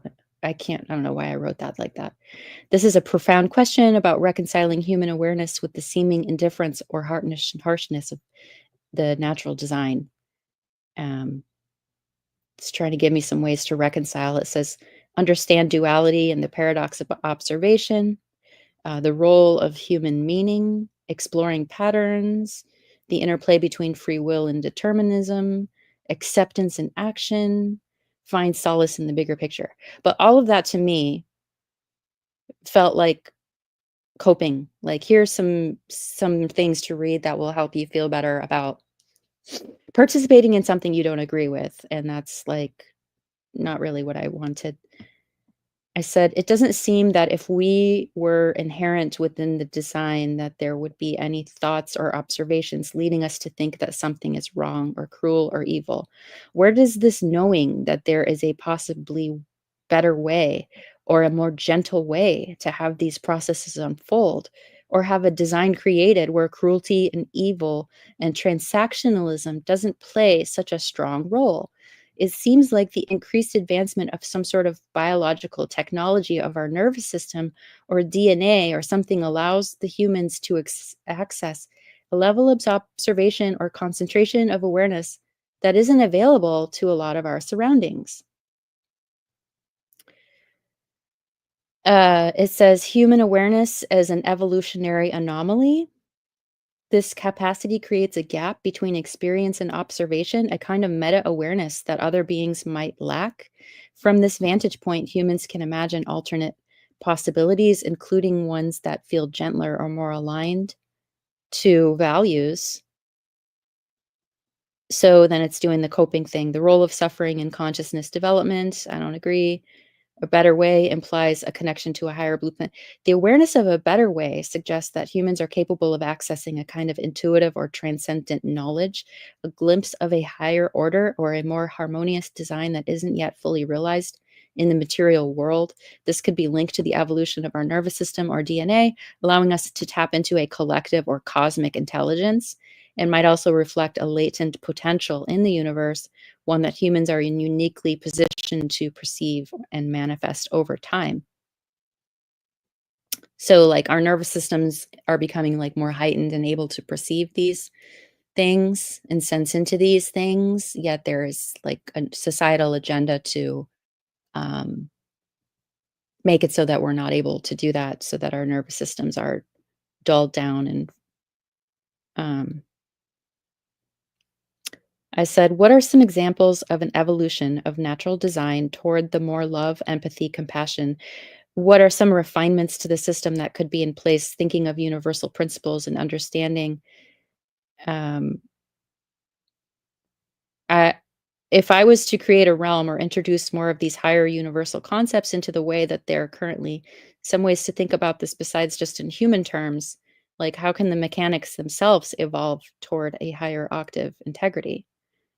Um, biological design for greater empathy, enhanced interconnected sensing. Organisms could evolve heightened sensory systems that allow them to feel emotions or states of others directly. That would cultivate natural empathy and reduce harm caused by ignorance and indifference. Oh, what's happening in the chat? I'm sorry. Farah, good night. Thank you for being here. Farah, I hope you rest well. Enjoy your time with your mom. Thank you, Push and Buttons, for saying that. Lots of love to you. Thank you. I have been cleaning and listening in the background. I hope you have a really nice time with your mama. And beautiful. Hey, little toe. Nice to see you. So it goes through and it gives me all these different possibilities.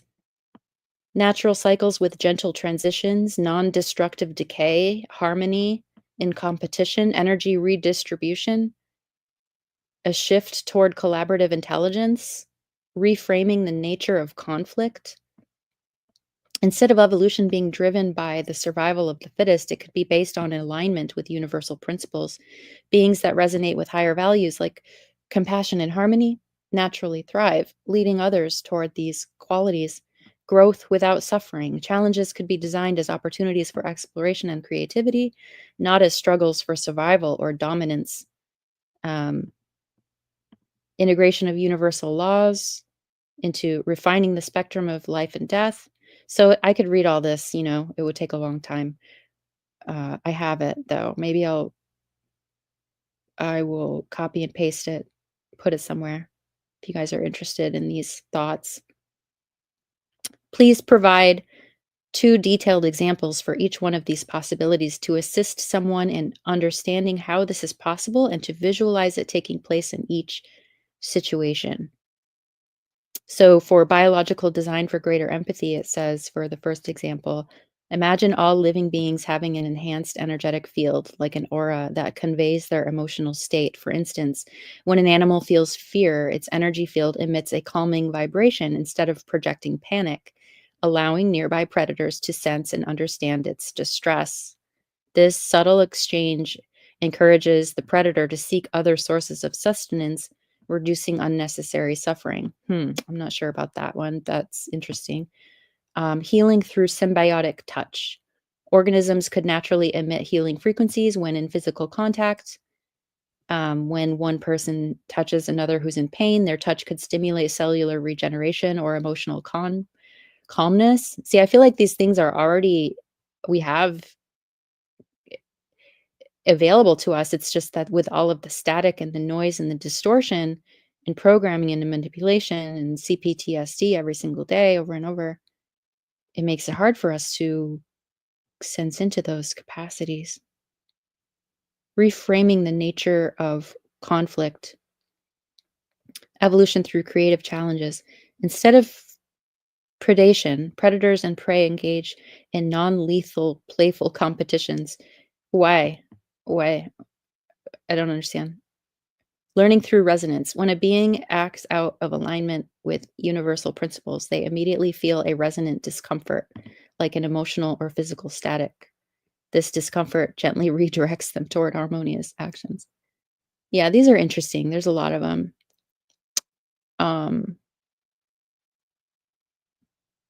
I really do feel, I said all of these examples to me feel possible with someone with a heightened sensitivity or a highly sensitive individual, which I feel I am. My nervous system very fine-tuned in being able to perceive these subtle communications.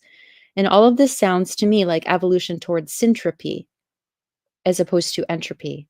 There also seems to be, where they conscious or whether conscious or unconscious, some sort of deliberate intention within society to dull people's senses or nervous systems, to not allow for this unfolding to take place.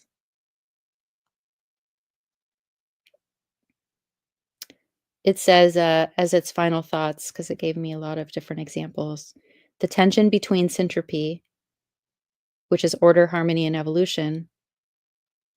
But you know what? Like, I do feel like, why continue to I feel like it will take a lot of us to realize these things and to make the drastic lifestyle choices, which is going against the current of modern society, to allow for these things to take place, to experientially tap into the gnosis that this is possible. And because every single billions of persons, individuals here, in their own constructs, in their minds, in their psyches, I think like every single one of us is co contributing to these frequency, to the way everything is. And then there's the societal entrapments of that agenda, and then there's the matrix, and then there's the coding of the design, the underlying coding of the design of this place. And I go back and forth. I start learning and I start having realizations and epiphanies. And then I say, why does it all matter? Why does it even matter? I'm just going to get myself to the point where I'm no longer in this physical body. And then, like DW says, like, I'm out of here. I'm not looking back, and my lawyer will be in touch with you. I so hope that that is true. The girl that I was speaking to earlier today is afraid that when she goes, that there's going to be archons and these beings that are going to mess with her. And that is a strong narrative in these circles as we discuss these topics. And I feel that there's also a strong narrative for people to, if they feel like this is too challenging, to just exit and face whatever happens on the other side. And these things are speculative. Yes, we're realizing where we are and that it is not what we wish to be participating with. And conditioning our hearts, minds, psyches, all of our fields to be in a tuned direction toward not looping within the lower ends of the spiral, which keeps one tethered down. I'm really feeling for a lot of people, especially it seems like younger people, like 20 years younger than myself, just like ready to, you know, it just, and it's, I've, okay, so I wouldn't want any single person in the world to experience the level of extreme pain that I have experiencing 24 hours a day, 7 days a week. Sometimes it's way worse. For the last year and a half and 17 years, I have been paralyzed because I fell 25 feet onto concrete and broke my spine, and it has been very uncomfortable. I have not been able to sleep a whole night for 17 years. I've gotten emails from people asking me, why am I still alive? Why do you want to live like this? What's your problem? Why aren't you just, offing yourself? And I must have come in with a mission. I must have, and I was speaking with Lies of the World recently about this, and she helped me consider this as well. I must have come in with a mission to demonstrate strength despite challenge. And why is this needed? I feel like I'm only meeting the strength of myself outside of this system? Why do I need to take this individual's incarnation all the way to the amount of strength of that which is already strong enough outside of the system? I don't know. I don't know. I feel responsible like a stewardess for my environment, for the people that I talk to uphold a certain resilience. And I mean, it's not like I'm not vulnerable and able to like cry and express fear and emotion. Like it's scary. It's scary. Like I got a diagnosis this time last year that said, we can't help you and it's progressive and you're in like the last phase of it and it's really hard and I'm sorry and just go home and make yourself comfortable. So I thought I was going to die last year. Like I didn't think I was going to make it. I thought if I make it to my birthday, which was in February, then that would be amazing. I made it. I had a dream last year that said like November and I was like, "Oh my God, am I going to die in November?" And I didn't. I'm still here. And um I think when one, like myself, I can only speak for myself, gets to this point of and has gone through so many hells and back on my own, gets to this point of being so close to death and the unknown and have to, living by myself, thinking, falling asleep and not knowing, and just when I get to this point, every day that I actually wake up and I'm here and I'm strong enough to get myself up and get my basic needs met and everything, I just I'm like, "Okay, I'm gonna use this time as an opportunity to be as helpful, to be loving, to be authentic, to show people how before I go, the people around me, the people I talk to, how we can be honest with each other, how we can be supportive to one another, how we can, quote unquote, new agey statement, hold space for whatever experience the other is having. How can we do the necessary grunt work to tidy up the repressed parts of our psyche? I don't want to hold a certain frequency in my field that's going to keep me, I don't want to send myself to my own personal hell. Um,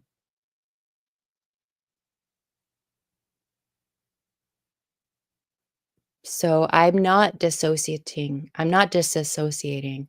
I am so present. I am so in my body. I am so here. I am so sensing into all of the fragments of myself. And I am thinking that the more we connect with each other, that enjoy talking about these topics and contemplating the possibilities, that it's creating a strong resonance that is actually making it harder for these frequency entrapments to take hold. And if not that, then they are creating a bridge or a pathway through entanglement with all of us together, that these possibilities of us not coming back here, of leaving, and that is actually a possibility and stronger together. Let me read the chat.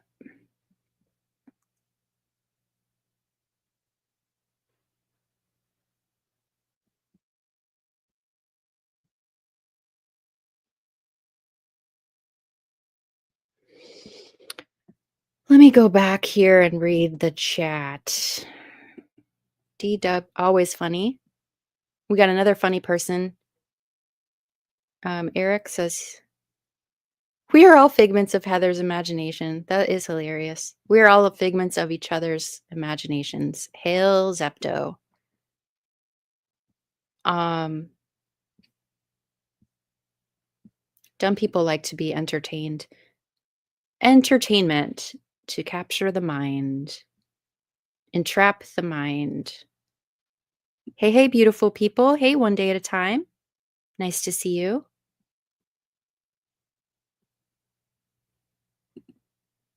I am one of the best emotion generators I can be. I'm so ready to go from here. Yeah, I agree. Pushing button says, my friend who's a nurse turned me onto that song. She plays it. Yeah, I'm gonna check out that. Music is it's crucial. I have a playlist that I've been cultivating for a long time that gets me through my days and my nights. And if I'm really feeling awful and I'm having a really hard time, I'll just put my noise canceling headphones on with a really beautiful music that transcends and doesn't, remind me. It reminds me of something else, something more beautiful. It is so medicinal.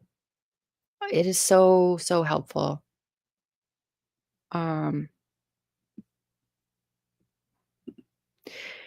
One day at a time says, there is a growing need of fellow humans who we can talk to.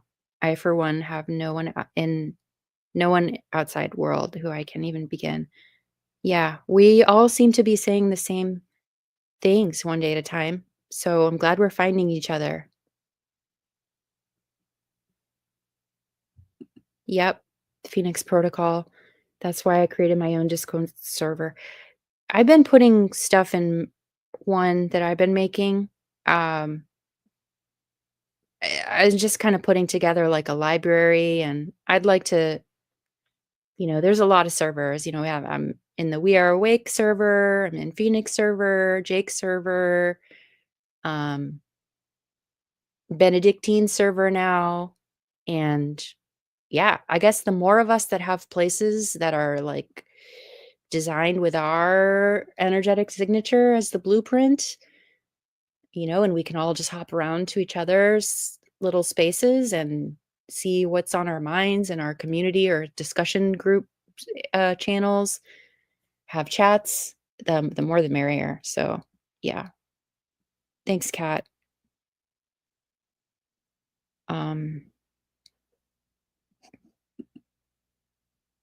Still here, bring in beauty. Thank you.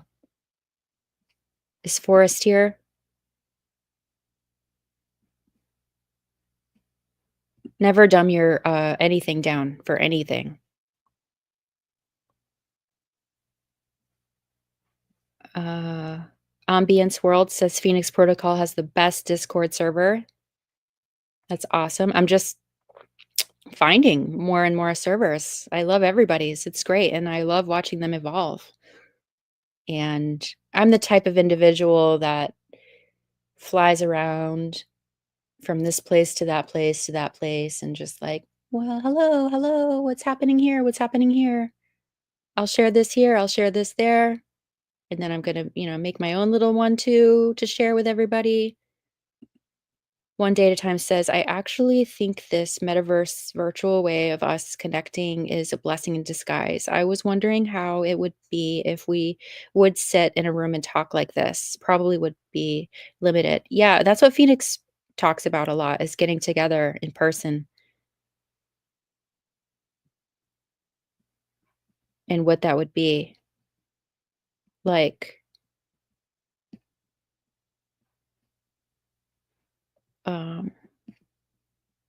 I don't know what the song is that you were sharing. I really want to. I'll be able to. I can't click on links here when I'm in the laptop.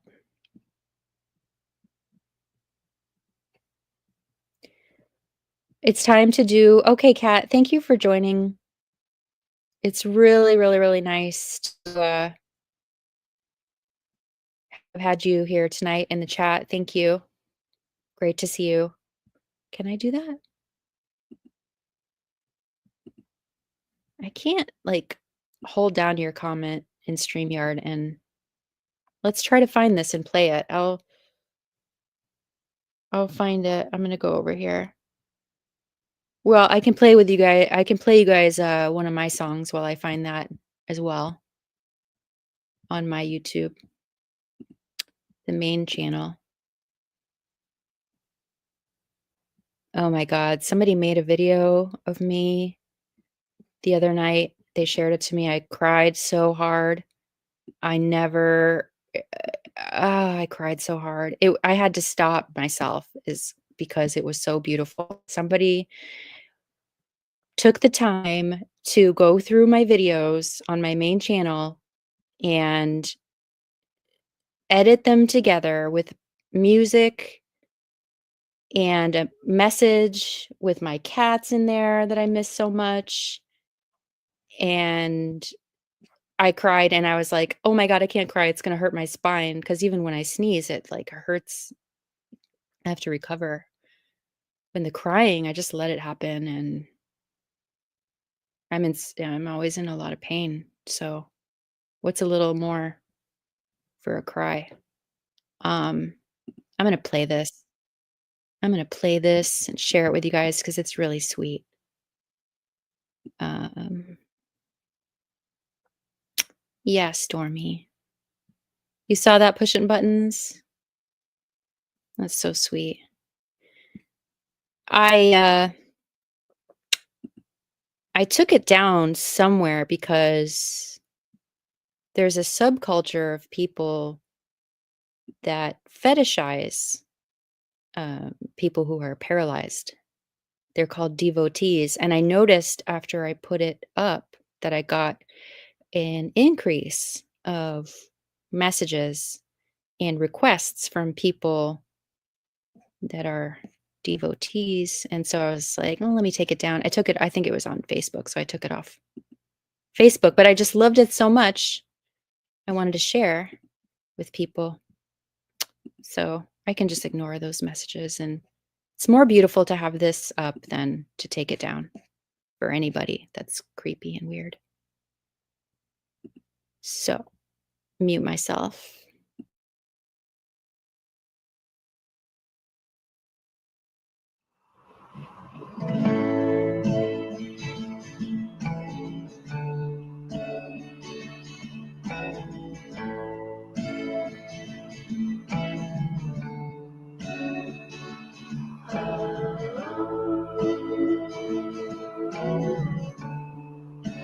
What a nice way to say we tried.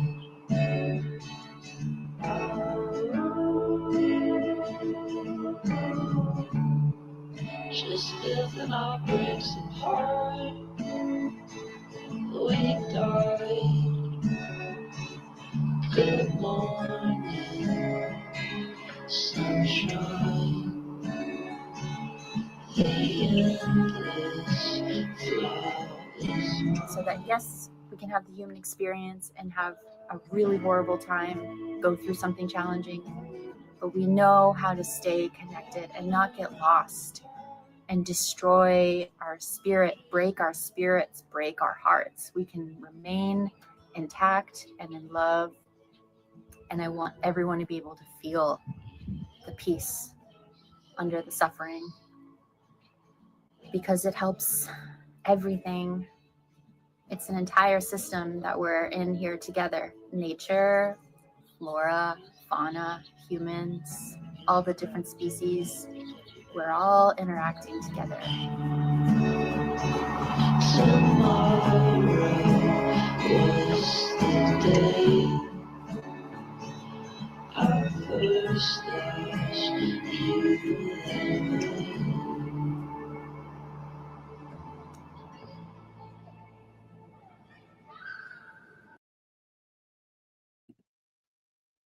Wasn't that like the most beautiful thing that anybody could make? I think it was just so moving. It was so beautiful. And oh my goodness, we can really share some powerful stuff with each other. And the more we connect and have this understandings that we're all resonating and feeling in the same ways, similar ways, and we can relate to each other for the first time, relating to people, always feeling like a total weirdo and an outcast and never fitting in and being picked on because of it. And then now coming together and meeting all of these beautiful people that we can relate to and we can demonstrate and be ourselves with. It's such a miracle, and I'm so glad whatever happens in this life, I'm glad I got to experience that. I'm glad that my heart is open again and I can share vulnerably and authentically with people and have it received and reciprocated and respected and honored and encouraged. And that is so beautiful. And we can get through this stuff together. And I'm going to talk to this girl that called me earlier on Discord and is going through the challenging of challengingest times. And she needs extra strength. And she doesn't know, how the heck did I do this for 17 years? And how did I get myself off of pain medication? And how do I deal with the pain? And how do I keep my nervous system regulated? And I'm going to have a long talk with her. And I just want us all right now to send some strength to this girl. She really can use some of our strength. And so I'm doing that now.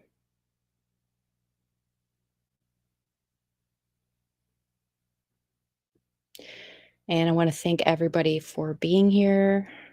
I'm starting to wind it down.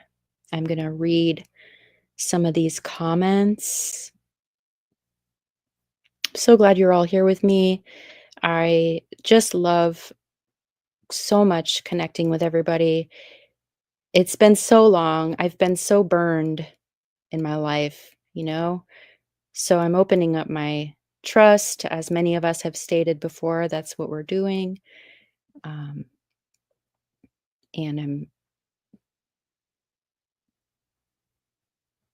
the biggest truth we were taught in school was to do our homework. Beautiful. I know, Jared. Isn't it so beautiful? Thanks, Discog. Yeah, Frank, the mind. Thanks for being here. Hey, Lisa. Just checking in for a quick sec. Hey, love that video gift. I know. Me too. One day at a time, one moment at a time, one person at a time, one friend at a time. Huang is here and watching the stream. Friend, there are no words to express how deeply moved and touched and grateful I am for that gift. You are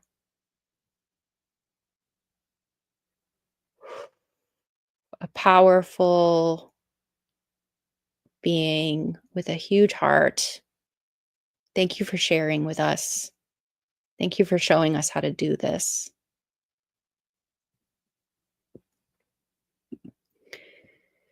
You have definitely left an impression that is truly inspiring and more powerful than ever. Beautiful creation.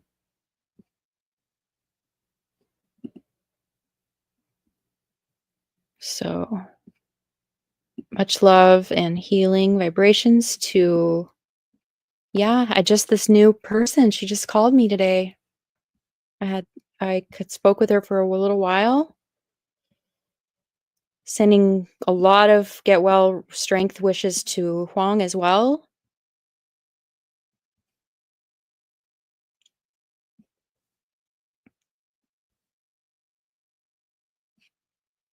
We love Huang. We love all. Apparently, there's some big shifts happening. We are definitely surfing the big waves. Stop calling me out. Oh, Ambience World is that Huang? Oh. Hi. I gotta make everybody mods. I can't do it on my laptop. Thank you for the stream. Yes, thanks everybody for being here.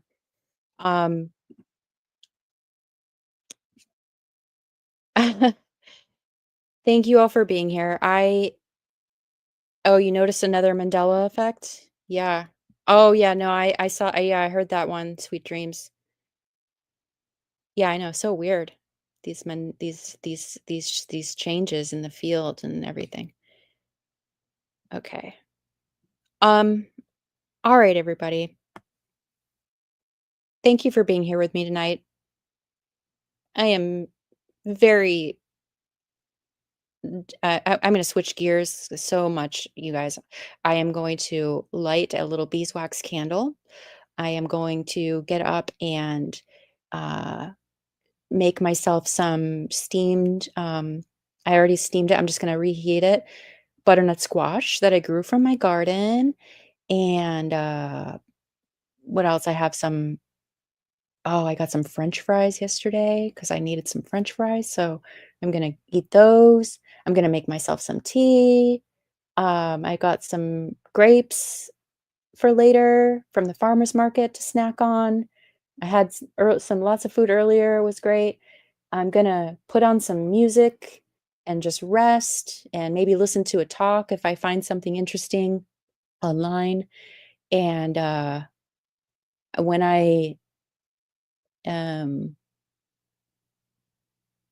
get more confident about my little Discord server, I'm going to beeswax candles code for something. No. Um, and then I'll share it with everybody. I'm just little by little, I just take tiny, tiny baby steps. So I'm going to stop sharing my screen. I like to do this every Saturday. So I don't know if yes, Frank, yesterday I had comfrey root compress on my spine. Yes, it requires staying still for a long period of time. And I'll probably do that again since you wrote it. So I love comfrey root.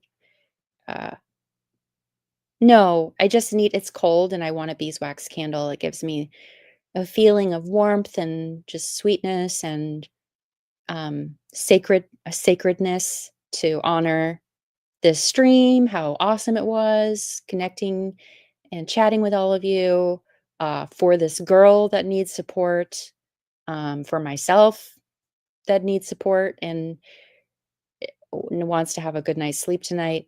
And yay, you guys. Thank you. Much love. I'm going to put my outro song on here. It's the song that I wrote or I sang a few years ago, and then I was putting some beats over it and some weird effects on Logic Pro. And so I'm going to play that. And when it ends, I will end the stream. Thanks everybody for being here. Take care. Please take care of yourselves.